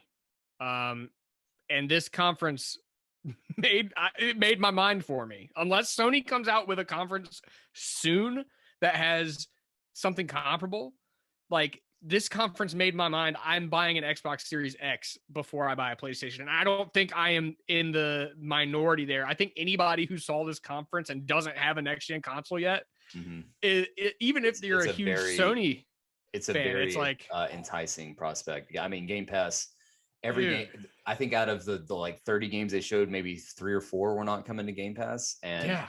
And those were all third parties. Yeah. And it's, all their first party stuff's coming to Game Pass. It is just insane the value of Game Pass right now. Like, so in the middle, we'll get to the games and stuff, but they announced in the middle of this that the rest of the Bethesda games that weren't already on Game Pass are all coming to Game Pass, with like Doom 2016, Wolfenstein 2, which I just downloaded. And then they announced that all the Yakuza games are coming to Game Pass, which I think some of them are including Like a Dragon. Including Like a which Dragon. I have been blind to. I downloaded Yakuza 0 on my PlayStation, but I've been so enthralled.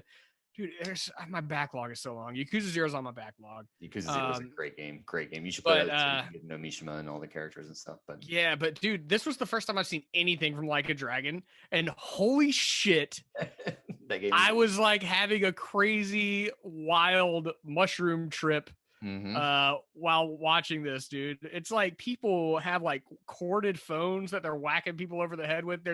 Somebody's like, I love when he gets out his phone and he like starts swiping and it's like, I need to call my friend. That's like that's how you summon your summons in that game. That's so good. Call them on the phone. I love that. That game's incredible. And so they announced that that's coming to Game Pass, just included in the subscription. And then, so let's start with the biggest one. The biggest one as far as, hype goes, the Starfield trailer, the new Bethesda Works game, finally shown after being announced 3 years ago. I can't remember now, but I mean, it was shown, but like we just got a logo. That was it. And now we have a little bit more than a logo, but not much. Yeah, it was. I mean, they showed a ship, they showed a mech, they showed an astronaut. I will say this. I love the look of the game. It looks like they took the style of Fallout 4, the really like smooth textures and like yellows and blues and whites that they kind of make that game look the way that it does. And they put a new spin on it. I was kind of not sold until they showed an up close of the console area thing. Then they showed the desk with the tools and stuff on it. Those textures up close, they looked incredible. Yeah, if you think about a Bethesda game, any Bethesda game in the past, they all like the what makes those games is the story and the mechanics. The exploration, and the exploration. It's definitely not the graphical fidelity, right? But you can tell that like they've heard the complaint, because like the fans have been loud about that. You can tell that they've taken that to heart. And they've really actually poured a lot of time and energy into actually making this game look good. It looks great, especially if this is. It said it's pre-alpha, which I believe because some of the stuff I mean was a little shaky. The way the mech move was a little janky. But that the way the smoke came out of the rocket engine was a little weird. So speculatively, what do we think this game is? So this is the vibe I got from it. Tell me if you think that I'm off base here, but it to me it seems like they're going for No Man's Sky with like Fallout combat. Like you're going to be in like a little rocket ship and you're going to different planets and you're probably going to I bet you're going to customize that ship just like you do in No Man's Sky. You're going to go to a bunch of different planets like you do in No Man's Sky. I think it's going to be more like Skyrim in space, but instead of magic, it's science. Yeah, but I more mean like they go in between different planets. Like, are they going to Mass Effect it where you just like click on a button and then you're in a new planet, or are you going to fly the ship there yourself? I don't feel like they would have shown all that ship stuff. No, you're going to fly it to the planet. Yeah, I feel like they wouldn't do that, and especially with how popular No Man's Sky has proven to be. And like especially with all the updates and stuff since they made it a good game. Like the idea that you could do that when in a Bethesda game with like Bethesda story and exploration and combat and like more handcrafted worlds, not like the procedural ones of the No Man's Sky. Like that is very exciting, and I can see why this game has taken so long. If that's I'm excited, man. And it's coming out next year, 11/11/22. Yep, 11/11/22. Which is the same date as Skyrim 11 years later. Skyrim was released on 11/11/11. I don't know if you knew that, but that's a fun fact. So they're literally 11 years since Skyrim, but not 11 years since like Fallout 4 was like 2016, I think. So basically, it'll be 6 years from their last proper game and 11 years since their last Elder Scrolls game. And it looks great. Like, I wish there was a little bit more gameplay in that trailer. Yeah, I mean, I can't really put any real judgment on it, but still, like, But there wasn't enough. The Is, potential is there, dude. Space Bethesda, I'm about. Like, give me Space Skyrim with some No Man's Sky vibes. I'm all about it. Like, Skyrim was one of my favorite games of all time, and so 100%. Yep. Yeah, to see that. I just realized that our glasses are very similar. These are my backup glasses because I lost. These are my backup. Dude. Same thing, man. Well, ever since you came here, I lost my headphones. I told you I saw them on your bathroom counter. They're not there, and I've looked everywhere for them. I don't know where the fuck they are. I ordered some new ones already. They're on the way, but these are the ones that I kept for my backup just in case, because I lose glasses all the time because I'm a terrible. Yeah, these are my backup glasses as well. I don't know what happened to my other ones, but they are gone. That's funny that both of our backup glasses look like these old man glasses. That's why they're backup glasses, because they're kind of round and like a huge nerd. Even though I do like mine though. I got the transition lenses. Oh god, transition lenses are the worst. Nah, dude. Every time I see them, I think you look.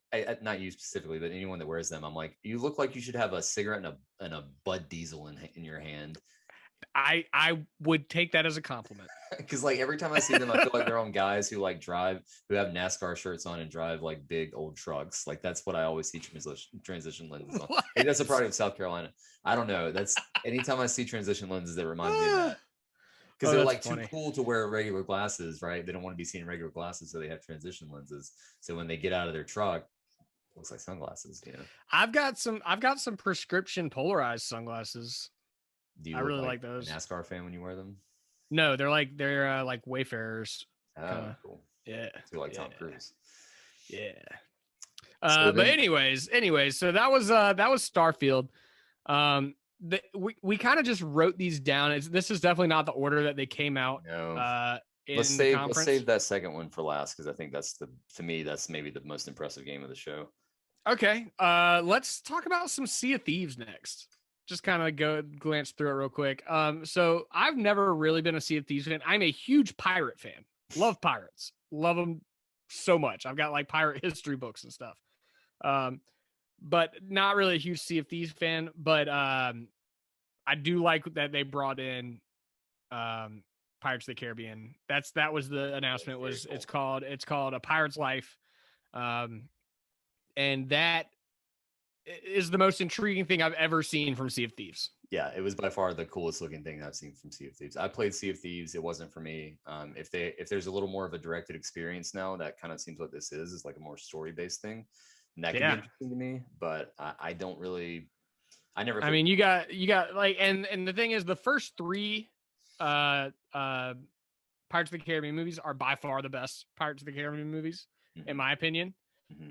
Granted, I stopped watching after like 4, but I don't even know how many there are now. I have no idea. But they have some of the coolest characters out of it. They got Johnny Depp, obviously Captain Jack Sparrow. But they don't have Johnny Depp. They got a very, very good Johnny Depp impersonator. Yeah, holy crap! I had to take a second guess. I was like, is that really Johnny Depp? And no, but he sounds just like him. Very good. And then that's the guy they use in all the like Disney games that they put Jack Sparrow in. He's the same voice actor. He's very, very good. He sounded just like him. But then they got Davy Jones, which one of my favorite movie villains ever. He's awesome. Great. Then they've got the what the hell's her name? The Calypso. Calypso's in there. So they had a guy with a hook hand, and he was talking about like treasure and stuff. Was that Barbossa? It seemed like it might have been Barbossa. Didn't sound like Jeffrey Rush again, and we talked about that, but like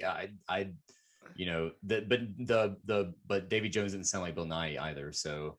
Yeah, it's hard to really tell. I couldn't tell if that was Barbossa or not, but I mean, even just having Davy Jones, Jack Sparrow, and Calypso, that's enough for me right there. The movies have resurrected like Davy Jones multiple times and Jack Sparrow multiple times, but they've never brought back Barbossa. So I would be. They brought him back in at World's End.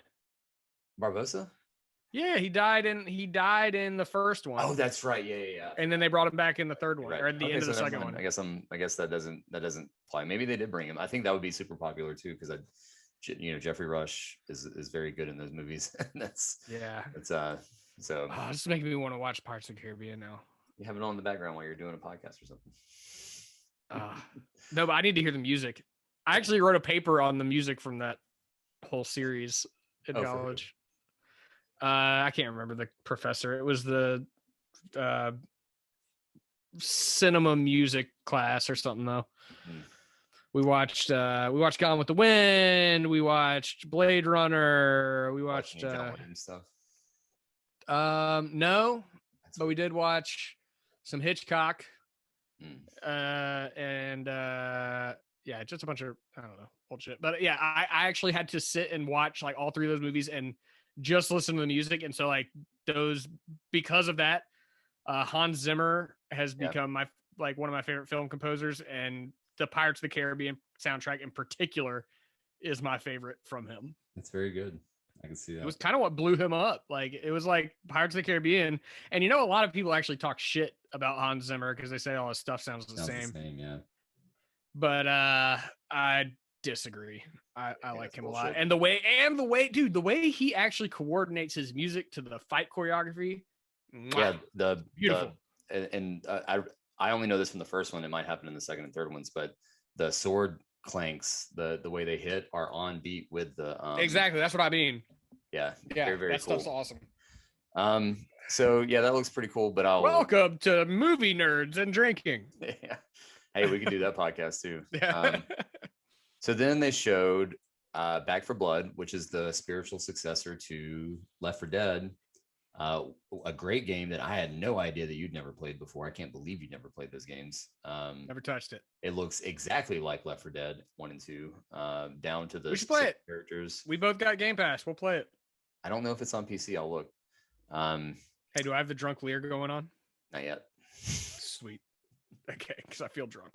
Am I drunk? Probably. If you feel drunk, you probably are drunk. And that game looks fucking awesome. I'm very excited for that. It'll be on Game Pass. I guess we got to talk about Halo Infinite. It looks fun. The multiplayer's free, and I'll play that, and it looks fun. I'll play it, and the story will be free on Game Pass, so I'll definitely play it. But it's just like when you compare so for instance, later on they showed Atomic Heart, which is a spiritual successor to Fallout, and that game looks insanely good. And then you look at Halo next to it, and you're kind of like, it's just. I don't remember Atomic Heart. I need to watch that. Atomic Heart was that really weird looking Russian. Oh, the one with the Russian anime song? Yes. Yeah. With the Russian anime song. Yeah, that was cool, man. Had the really cool look to it. Very, very, very vibey. Halo's multiplayer, that part of the trailer looked great. The stuff with Master Chief looked less great. The new Cortana lady. She gets put in his helmet too, just like Cortana did. They're just going through the whole beat again. But it did remind me of, like we talked about it during the stream, of LAN parties and stuff when we were younger. And the idea that you could maybe do something not similar, but like you maybe bring back that feeling is pretty exciting.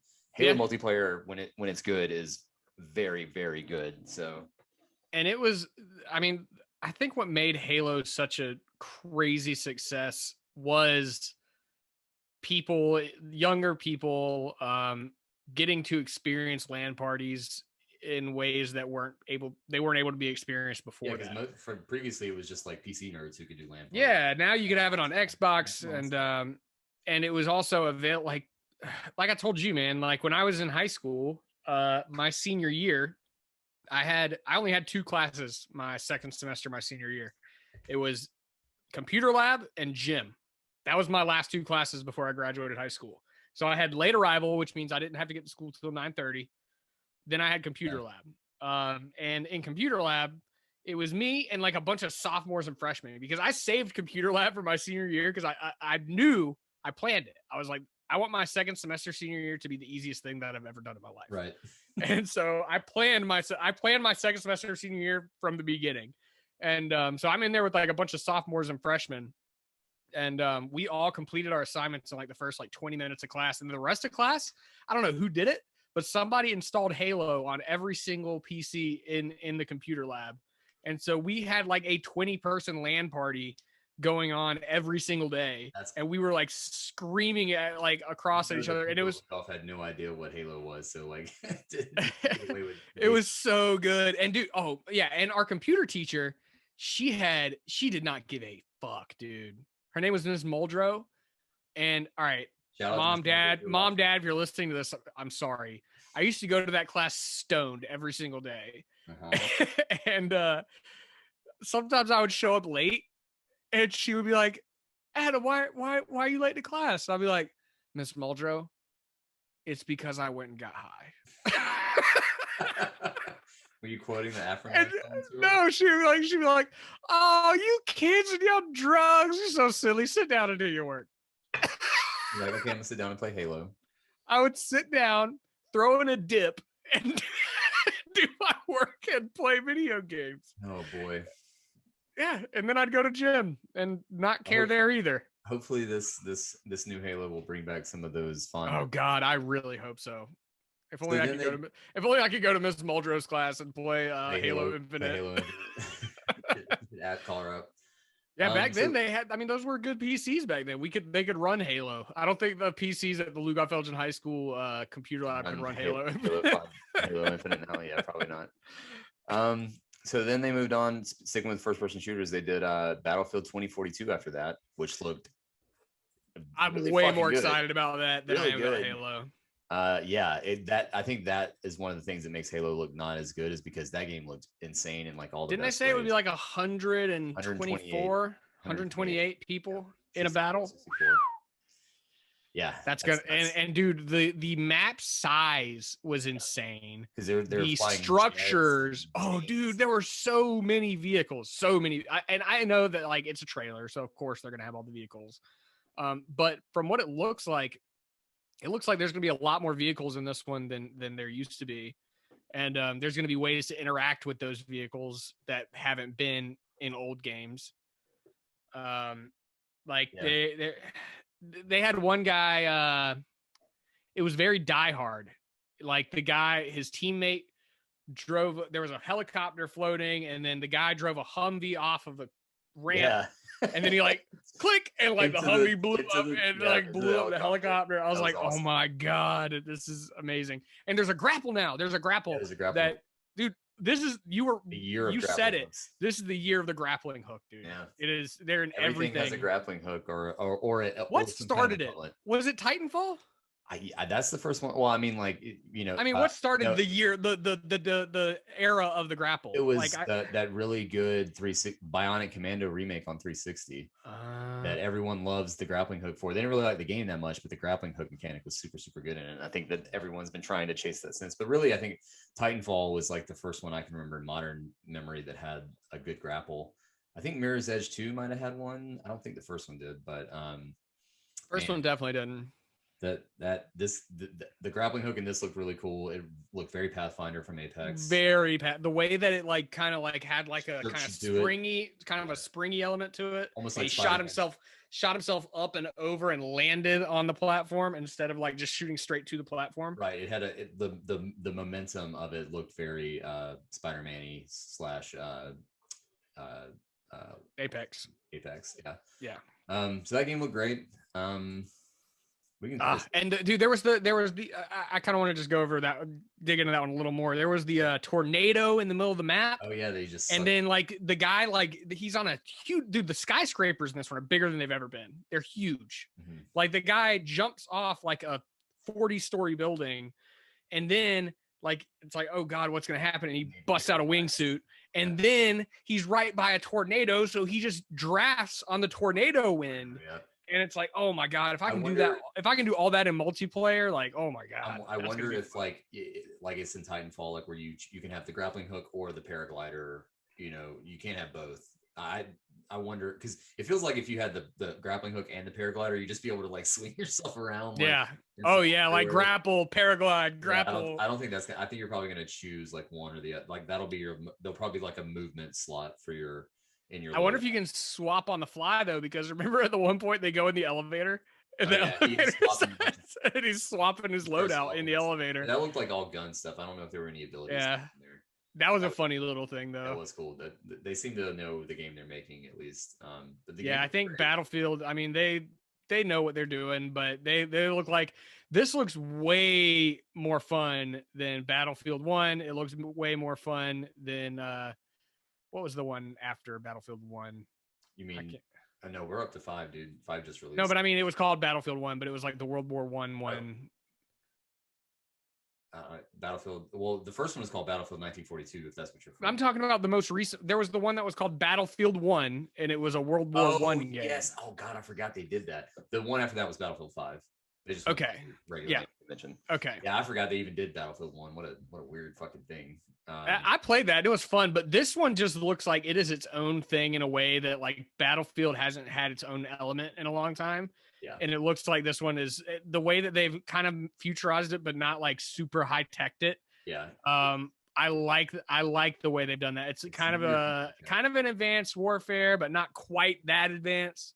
And it's not as advanced as their old Battlefield 2142, which was cool. But I'm that very, was, like, very, excellent very lasers excited for and this. stuff, so they didn't go quite in that direction.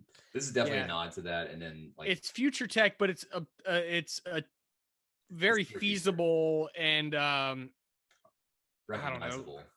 Yeah, it looks like something that could actually, all this tech that they have there looks like tech that could very well actually be available by 2042.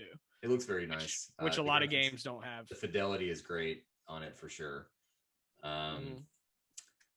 And there's some quick hits we can get through. Contraband from Avalanche looks pretty cool.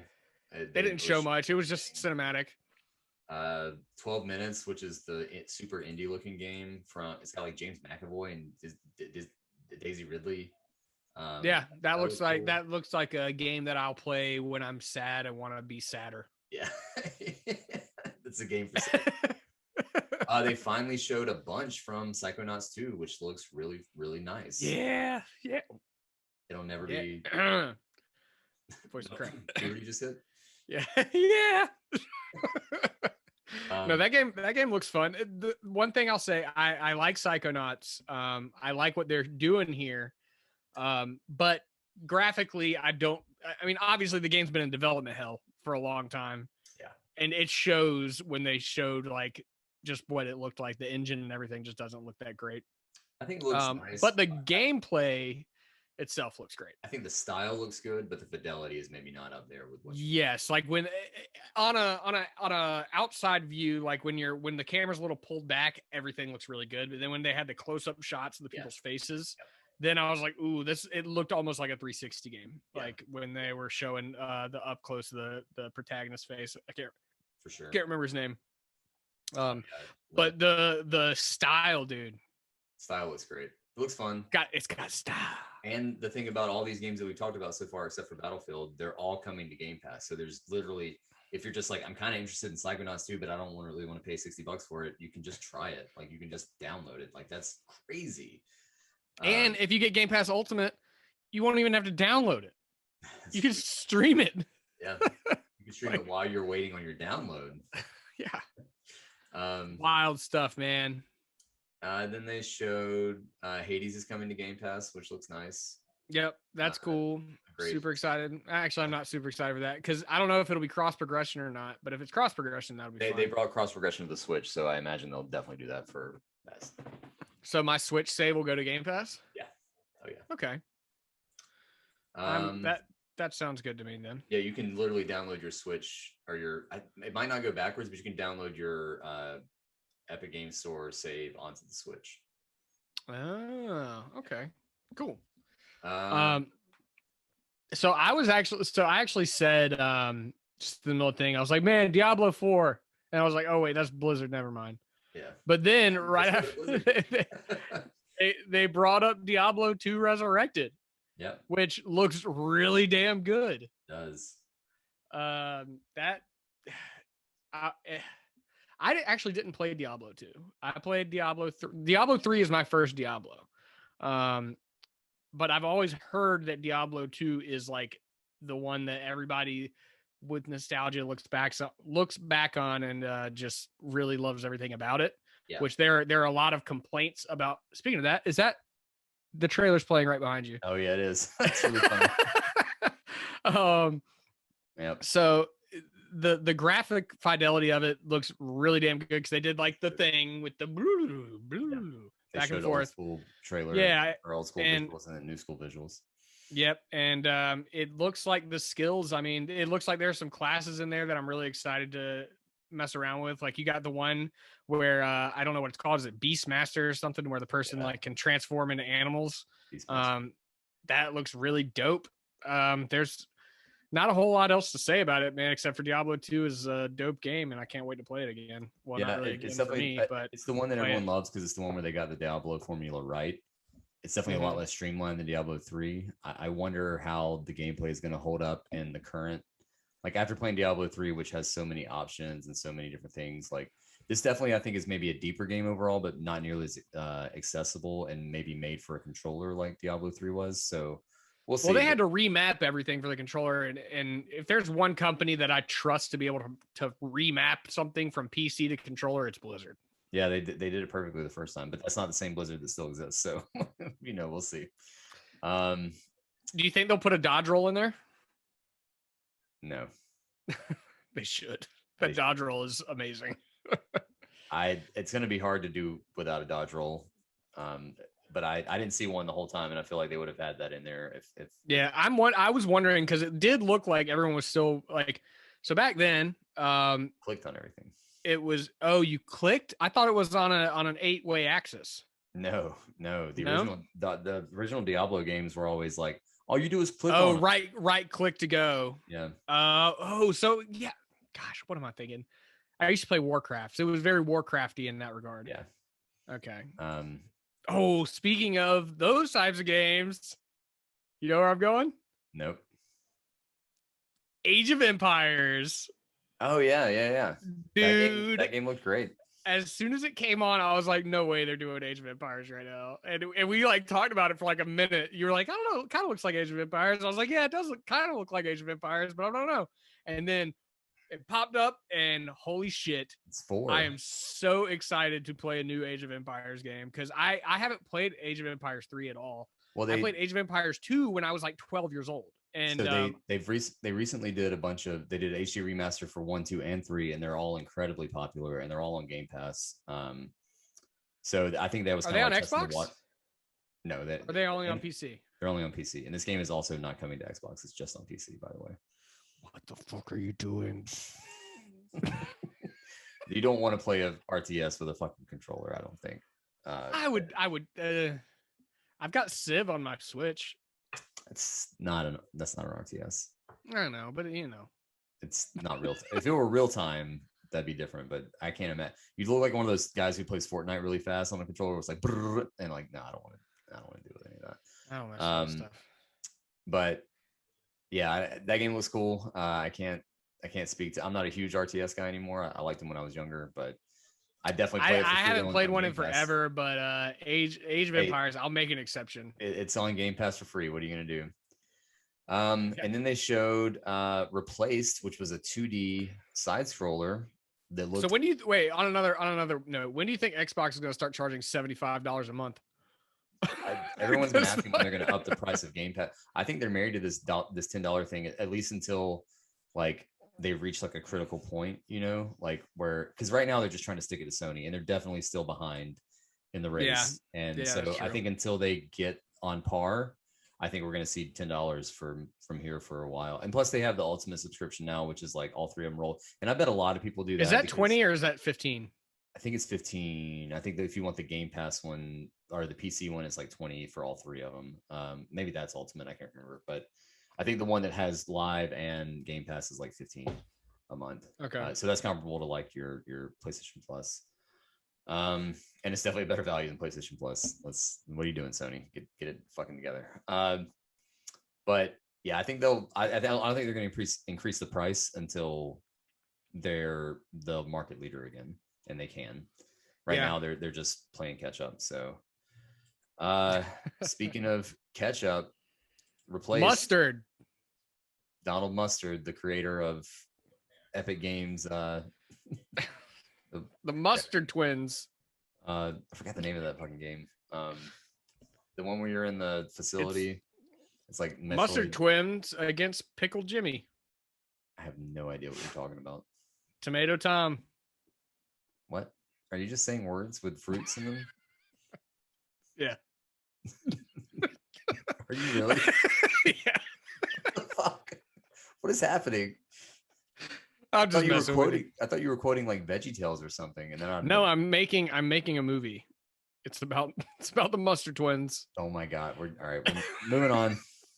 God damn it. Can't believe Replace you actually looks. thought that was real. I did listen with. I don't know. You never heard of the Mustard Twins? I'm not doing this with you. You're just making shit up now. You're like the Mustard Twins, you know, because they went to fucking Tomato Town and had a fucking barbecue with the rib guys and fuck the fruit. I don't know. They got in a fight with Vinegar Vanessa. Oh my god, I hate you. You're making a cinematic universe on your own right now. Like just throwing it's the barbecue cinematic universe. This is how Spider-Man and like all those alliterative comic book character names came out. Oh my god. Dr. It's like they all okay, so it's all the different barbecue sauces fighting each other from the different parts of the country. So that means mustard loses by far the worst. You are out of your damn mind. How do you live You're in from Florida? South Carolina. It's the worst. I can't help where I live, the fact that we have the worst barbecue sauce No, on the planet. you are out of your mind, dude. Mustard-based Awful. barbecue sauce It's is disgusting. amazing. I cannot believe that it's a thing. You don't like mustard, do you? No. No one. I can't trust anything you say ever. Who likes again. mustard? Mustard is gross. I can't listen. Even if I did like mustard, I don't want a slathered Dude, fucking. you want to see something? No, You want to not see at all. something? Don't, please don't. I don't know what this is, but it's gonna be bad. Why do you have that right next to you? Because I was eating chicken earlier and I put this on it. This is a mustard-based barbecue sauce. You need to refrigerate that. I will. How It long was is like it an sitting hour. out? Like 2 hours. Oh my god. It's mustard-based. What does that mean? What does that have to do with It's anything? fine. It's fine. Restaurants leave mustard out every night all the time. That's probably true. Oh, it's All right, definitely- getting away from Adam's imagined cinematic The Mustard universe Twins versus created. Vinegar Vanessa. You need to Tomato Tom. send this podcast to yourself in a stamped envelope so you have the trademark to Vinegar Vanessa, and the Mustard Twins. You don't want to lose that because that's a hot property that's going to be worth some It's gonna money be one day. great. I'm gonna go to like Comic-Con one day. The Mustard Some Twins guy's comic. gonna be somebody's gonna be signing like Mustard Twins comic And books. you're gonna be like, you fucker, You heard it. give me my You money. stole my idea. Okay. Anyways, where the hell were we? Replaced the 2D side Replaced. scrollers. It looks awesome. Oh yeah, that one looks like a lot of fun. That looks great. That one's like another 3D animated 2D side scroller. Yeah. Very 3D animated. Yes. In Rotoscale, fact, yeah, looks like out of this world a little bit, which is great. yeah, in fact, like the ground actually looks like it's coming toward the screen a little bit in a way that it's like other 3D. Yeah, it's really neat. I love that style. I love what they're doing with that, and That is good. I'm excited to see that. Earlier in the show they showed Stalker 2, which is a sequel to an old PC game, which looks super dope. Yeah, Very fidelity wise looks very, very good. that was the one that I initially said when they were sitting around the campfire talking. Is that the one where they're speaking Russian to each other? Yeah. Yeah, I thought, man, this looks like a Bethesda game a little bit. It does, yeah, but it's the same developer of the first game from what I understand, and they've just been doing it for a long time. Stalker was one of the first open world games that I can remember, because it was back before there were any kind of like real, open world RPGs or anything like that. And it was a weird game back then, very hard to play, but people loved it. And it's definitely the spiritual successor to that. I think this is going to be a little more accessible for sure than that game was, but it's a first person shooter. And I love seeing, like, anytime I see something in a first person shooter that I don't see very often or I haven't seen in a long time, it gets me excited. And one just simple little mechanic that goes a long way was when you zoom in on a scope, instead of the scope taking up the full screen, it's like the scope gets pulled up and the zoom is only in the part that's that you can see in the scope. The rest is still zoomed out. And I think that's going to make for some really fun and challenging combat experiences in that game. And probably some pretty damn satisfying headshots too. Like you throw a 3x scope on like something like that, and your focus is entirely on that one tiny portion of the screen, and you blow someone's head off. That's probably gonna feel very really satisfying. nice. It's very Destiny in that way. But yeah, does Destiny do their scopes like that?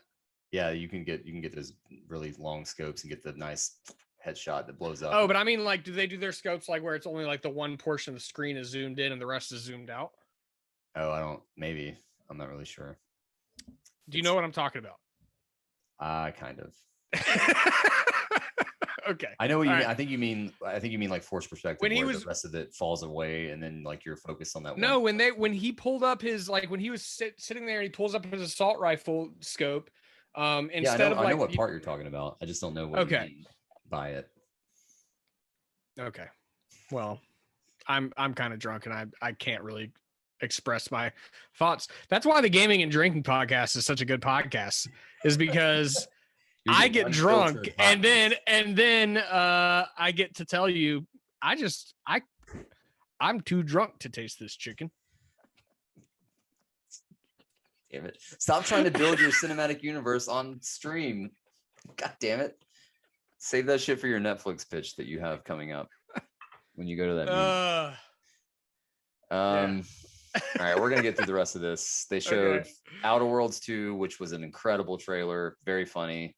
Oh, that was so good. That trailer, like Outer Worlds is okay, but this trailer was way better than okay. I did not connect with that original game like I thought I would, because I love Fallout New Vegas so much and it's the same developer, but I definitely like this trailer. It looked very fun. But the writing in that trailer was so good. The writing in the game is good. I just did not click with that gameplay at all. It felt like a very cheap version of Fallout. So it felt like Fallout. Didn't feel like a good Fallout though. The gameplay wasn't as good as Fallout, and the writing, even though the writing was good, it wasn't nearly as good as Fallout New Vegas, which is maybe one of the best written games ever. But you can't always make a masterpiece. So what I was saying was, it feels like a cheap Fallout, so it just feels like a regular Fallout then. Wow, shots fired. Go play your fucking Mustard Twins Mario platformer ripoff, dude. If they made like an Earthworm Jim Mustard Twins game. Who's they? Nobody knows that this exists. It's all in your head.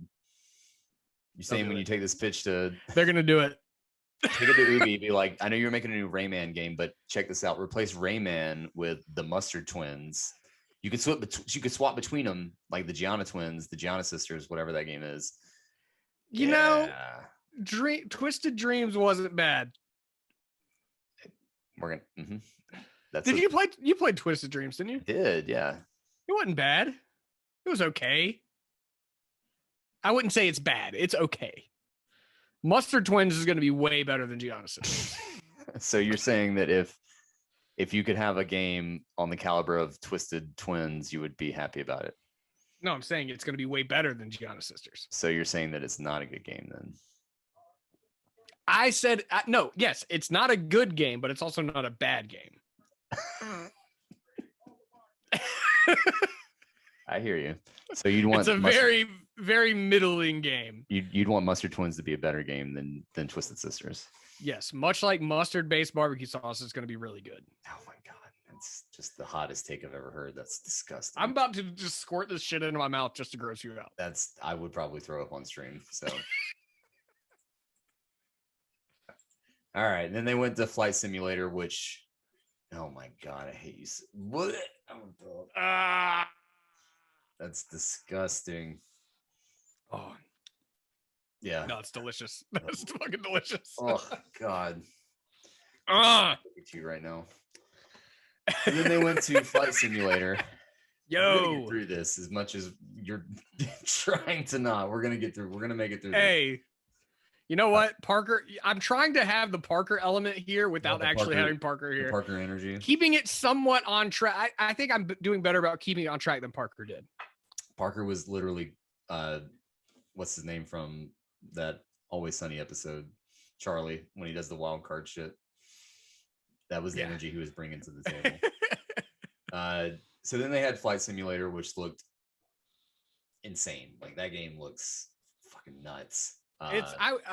People say it's not a game, and I tend to agree, but the way they made it look there, amazing. Yeah, because they didn't show you the taking off or the landing or any of the shit that's the hard parts of that game. Yeah. You know, they just showed you the gorgeous vistas and the sunsets and the oceans. That's a game that I think I would like watch someone stream more than I would like to play. You know, I would watch Vinny for instance stream that game. And I plan on playing that game when it comes to Xbox. Yeah, I would watch you stream that game. I think that'd be really fun as long as you're not eating mustard based shit while you're doing it. Dude, I could squirt that shit just on like a pile of potato chips and eat it. So we're gonna save the big banger for last, but then the conference ended with the new Arcane game. The guys who brought you Dishonored and Prey, one of the most underrated games of the last generation. It's so good, go play it. And it was called Redfall, I think. Redfall. Yeah.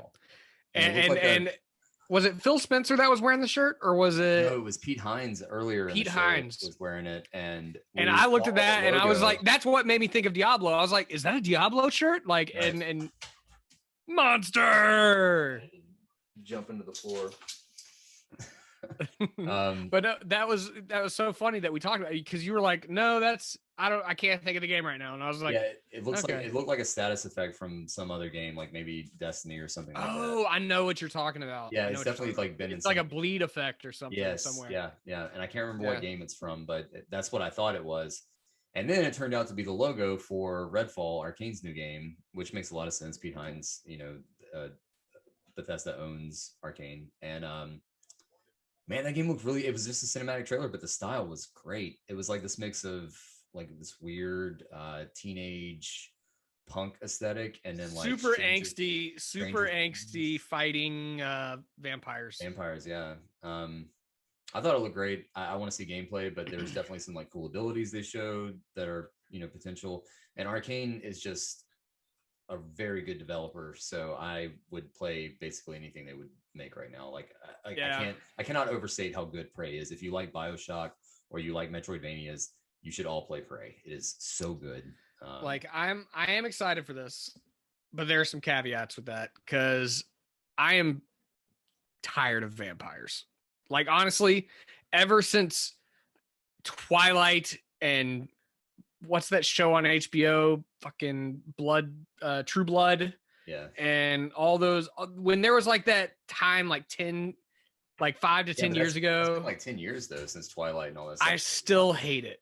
I would have been with you if this were like in the heyday of Twilight and True Blood, but like now I feel like vampires have been out of the limelight for a little while, so I'm kind of like okay with it. I'm hoping that they will bring me out of my judgment of vampires. I'll say this: the vampires looked cool and unique in a way that they did. That made me feel good. The girl had abilities. The Asian dude had abilities. The girls, the black girl's abilities, they were awesome. She had like the purple. I was talking about the vampire. Oh, you're talking about the vampire. Yeah, I was talking about the characters. The whip thing that she put down. Remember, she was like trying to spike them with the whip. Oh yeah, that looked like what was that Square game? The Bouncer. Like, no, the like anime Dark Souls.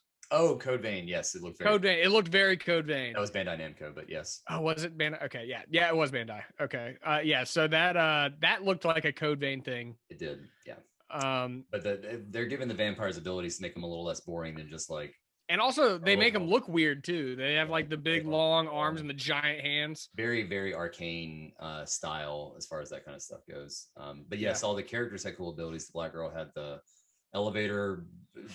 Oh yeah, what did you say when she first did it? You're like, oh, Horizon. Yeah, and I was like, yeah, Horizon, but it's like an actual elevator. Like you press the button and bing, and like it shot up in the air. That was awesome. And the rogue character seemed to have some kind of like hawk or crow that he could send. Oh yeah, he was super cool. And I couldn't get a grasp for what the other two characters were supposed to be, but it's the shitty thing is like that does like it tantalizes me, but I'm not gonna say that game looks good until I see any gameplay, because it's a new IP.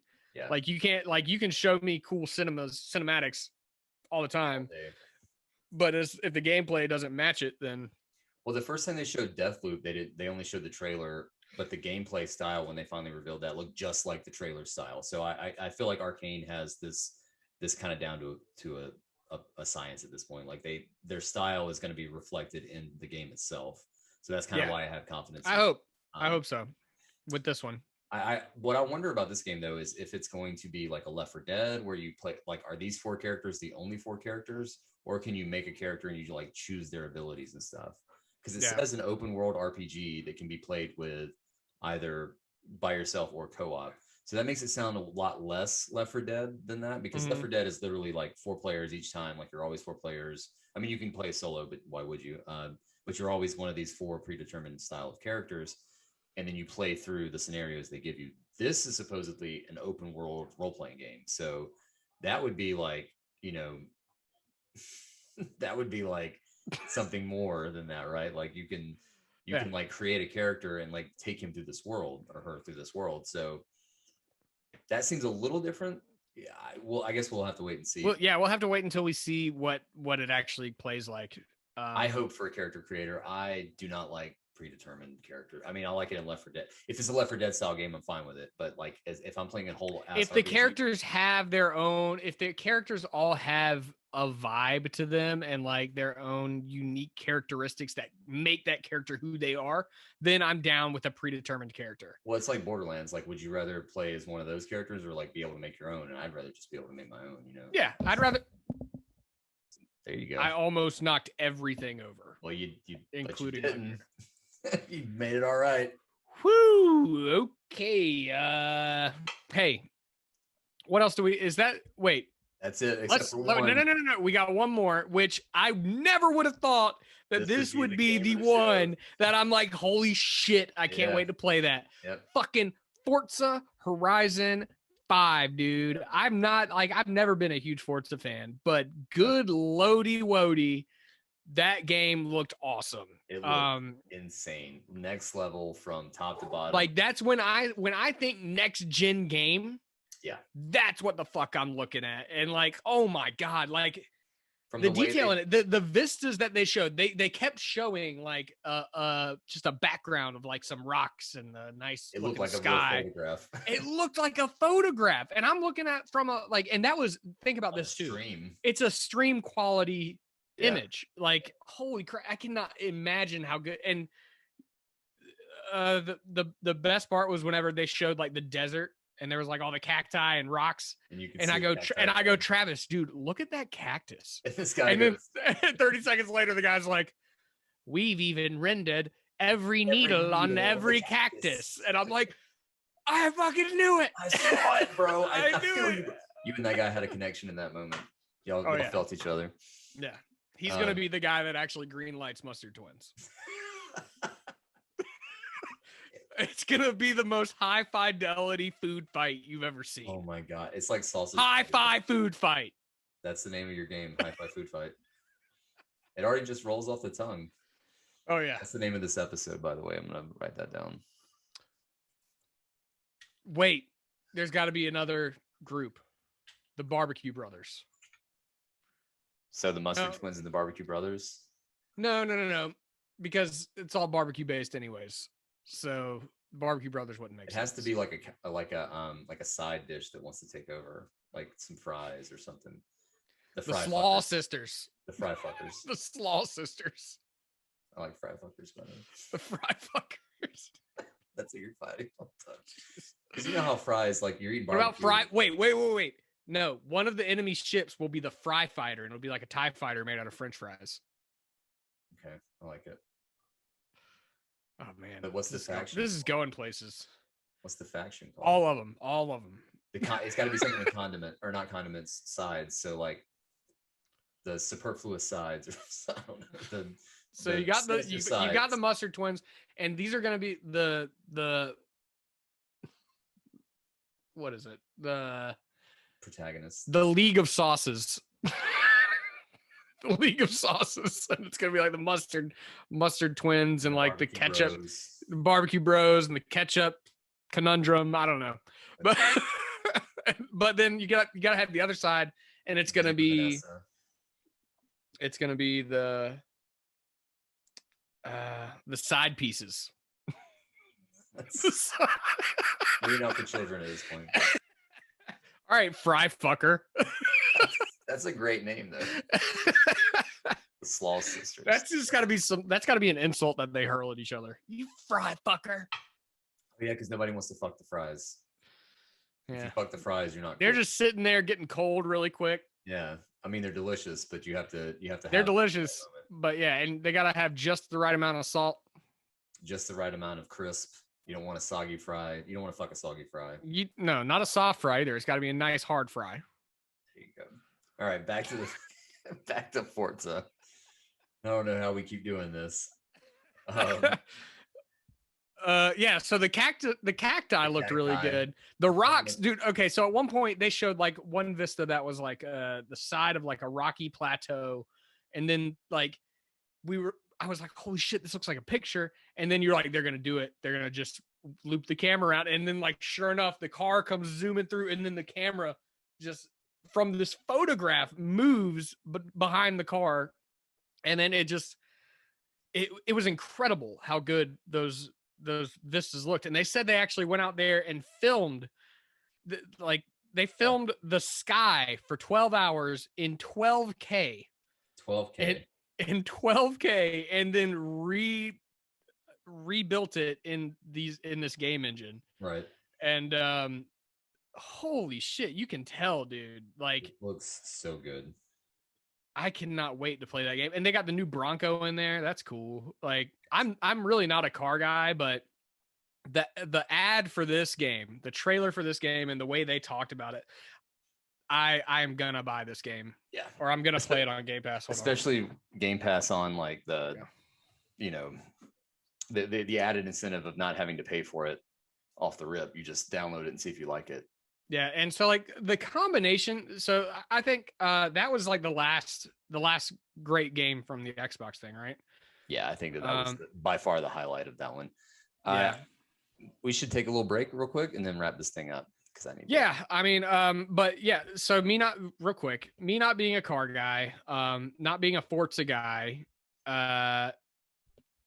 Forza and everything surrounding the Xbox conference has made it to where I'm buying an Xbox next. Like, and I hate that. Like, I'm not going to be able to play native PlayStation games with all my friends, but it's just the value proposition for Game Pass and what they're bringing to the table and what they've finally shown, because they've been talking about it for years.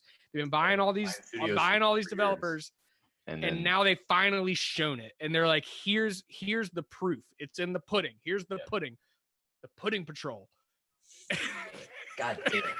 Fuck. I cannot. The proof is in the pudding patrol.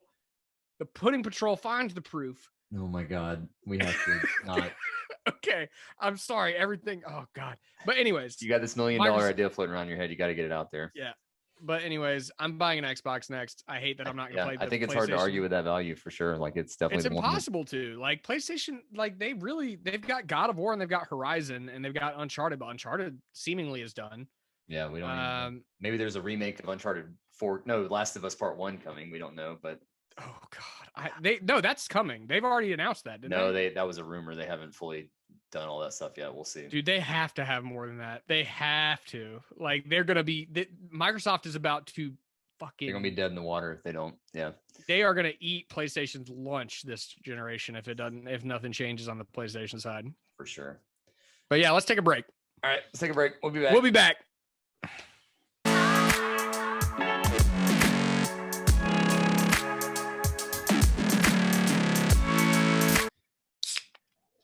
Welcome back, everybody. Oh, wow. Yeah. I've never had one of these. Have you ever had a Vizzy? I have. I like a lot of seltzers. Yeah.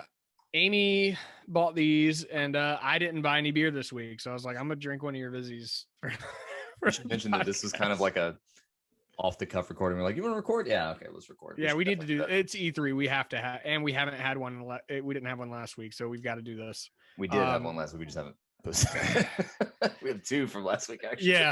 Yeah, but no, I will be editing and posting this tomorrow, Monday, June 14th. So be on the lookout, people that are listening to this live. Man, I wish we had some live. We should do that eventually. Start doing this live so they can get all the raw, uncut in between stuff. Yeah, that raw gaming and drinking.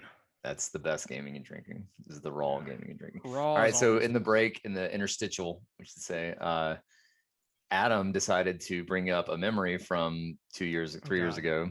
And why don't you tell us about that memory? I didn't really want to bring it up on here, but since you're making me, it was just on my face. I was like just looking at my Facebook. I was like, oh yeah, this showed up on my Facebook memories. Well, this kind of ties in because we're in like, we're in the cicada season where like every 7 years, or is it locust? What is the thing that happened? It's like happened? 18 years or 27 years. Is There's it 18 like years? all these. So there's like a bunch of different kinds of locusts. They're the 18-year locust. They're 27-year locust. But we're currently in the 18-year locust, right? I don't know. I don't know. I We're think in it's one of what it like is. the really rare ones, but That's they're fucking nuts. So living in Florida and throughout a lot of the southeastern states, these occur. I think it's like Florida, Louisiana, Tennessee, maybe Mississippi and Alabama. I'm not sure. Yeah, the deep But south states. yeah, the deep south. There are these grasshoppers that show up this time of year, and they are like they're called Eastern lubbers, and they're like 4 inches long, and they are yellow as the like They look stripes like- on the road. Oh, you don't know this? They look like Thane from Mass Effect too. They are insanely yellow, and then they also have like these really bright red stripes and black spots, and they're just really cool looking. But I went and did I went and did an estimate for a guy at his house, and I showed up at his house, and these things were just all over his entire house, boning like an anaconda mating Straight ball, raw dogging all over this guy's house. And I was like, yo, everything that you like have out here vegetation wise is about to be gone. Oh, yeah. And he's like, yeah, I know. And Adam tagged me in the picture, and it literally is. It's like a orgy. There's 2 different couples of grasshoppers fucking, and they're just going at, and they're staring at Adam like he's interrupting something. Like they're definitely just was staring at him like he's doing something wrong. So I thought that was a pretty funny thing that we should share. Yeah. So if you're my Facebook friend, go check out my memories from today. Yeah. And you'll see there's video there too. If you're into that kind of thing. Grasshopper sex. Listen, we've already got $1 million cartoon lined up. Now we've got grasshopper sex. Like gaming and drinking is going places right now. It's blowing up, dude. It's blowing up big time. All right, so we've done the E3. We should say this is the first 2 days of E3.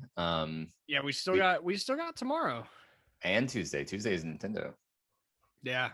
And Bandai Namco.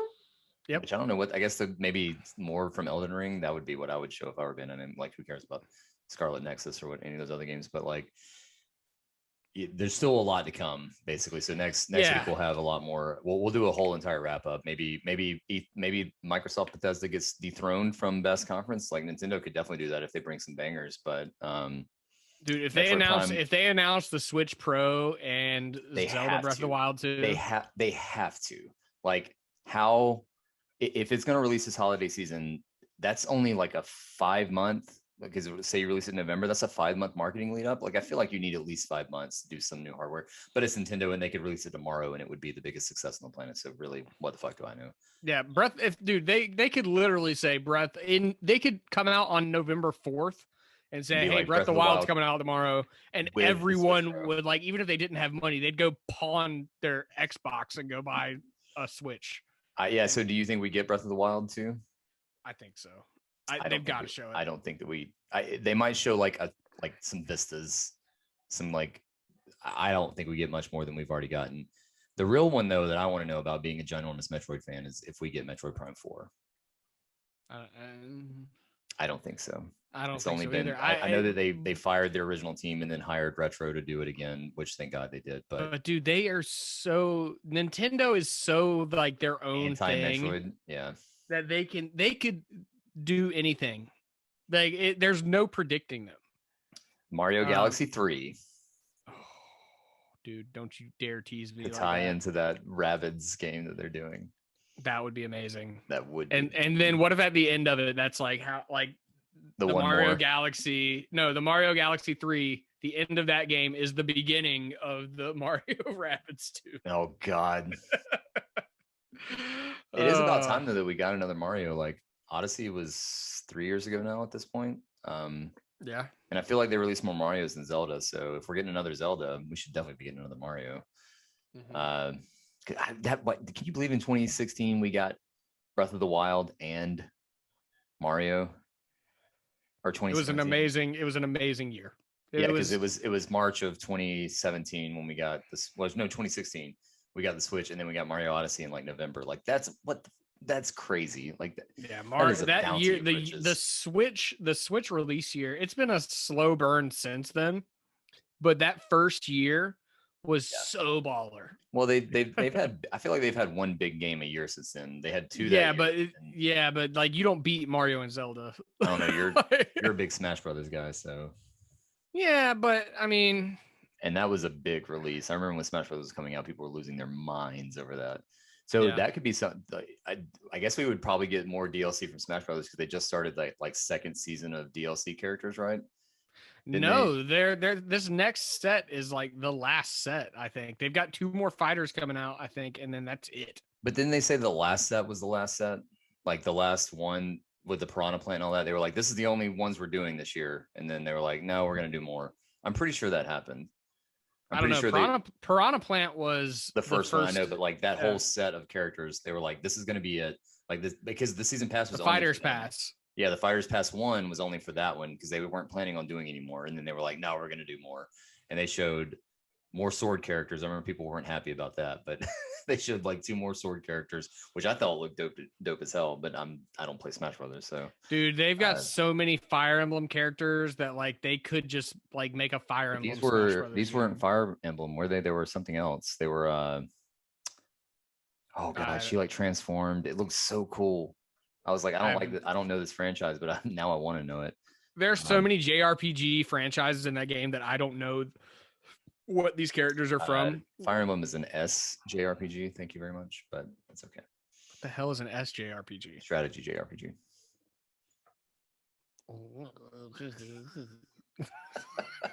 Your ring light reflected in your glasses really well there. You know who they're bringing in next? Who? Mustard Twins. God fucking. I quit this. You just heard the end of this series as a whole. Okay, so yeah, we're not gonna do what we've been playing this week, even though I will say I played some Sam Max Hit the Road last night. Yeah. No one's gonna know what that is if they're under the age of 30. That's true. Great games though. But yeah, it's a good game. But yeah, played Mass Effect. You like old school adventure games? Come to Gaming and Drinking for all your old school adventure game. Point and click, baby. But yeah, it's been Mass Effect, and we've got some questions, but I think we'll save those for when it's not E3 coverage. Yeah. We'll kind of keep it E3 for probably next week too. Yeah, and if you have any questions about E3 and stuff, we've been watching E3 for a long time. You know, we've been keeping up with this stuff for a while, so maybe next week we'll discuss like our favorite E3s because I can definitely think of like 2 or 3 off the top of my head which stand out in my mind a lot. Yeah, that might be that could be a topic. I think we should definitely do our ranking, our full ranking once this is all said and done. Yeah, for sure. Maybe that Square Enix conference falls to the very bottom. Oh yeah, and also we got Hideo Kojima coming in next week for a quick talk. Yeah, he's gonna be on the live stream. It'll be super cool, super chill. Yeah, he's gonna talk about the director's cut and tell us what those oranges mean. And he's gonna talk about Metal Gear Solid 5 Part 2, which everyone. So go ahead and like and subscribe and hit that bell. Because there's only one way to find out about what Hideo Kojima's next game is, and that is to listen to Gaming and Drinking next week. Oh man, yeah. So Gaming and Drinking, we'll be back next week. I think that's a good place to cut it. What do you think? Yeah, that's good with me. All right, guys. Thanks for tuning in to episode 4. 4. We got 4 of these, technically 5, but 4 of these in the can now. Yeah. That's crazy. So we'll see you next week. Go ahead and hit us up at Gaming and Drinking on Instagram, on Twitter. gaminganddrinking@gmail.com. And we will see you next week. Thank you for listening and watching. Cheers to you, everybody. Cheers. Thanks, guys.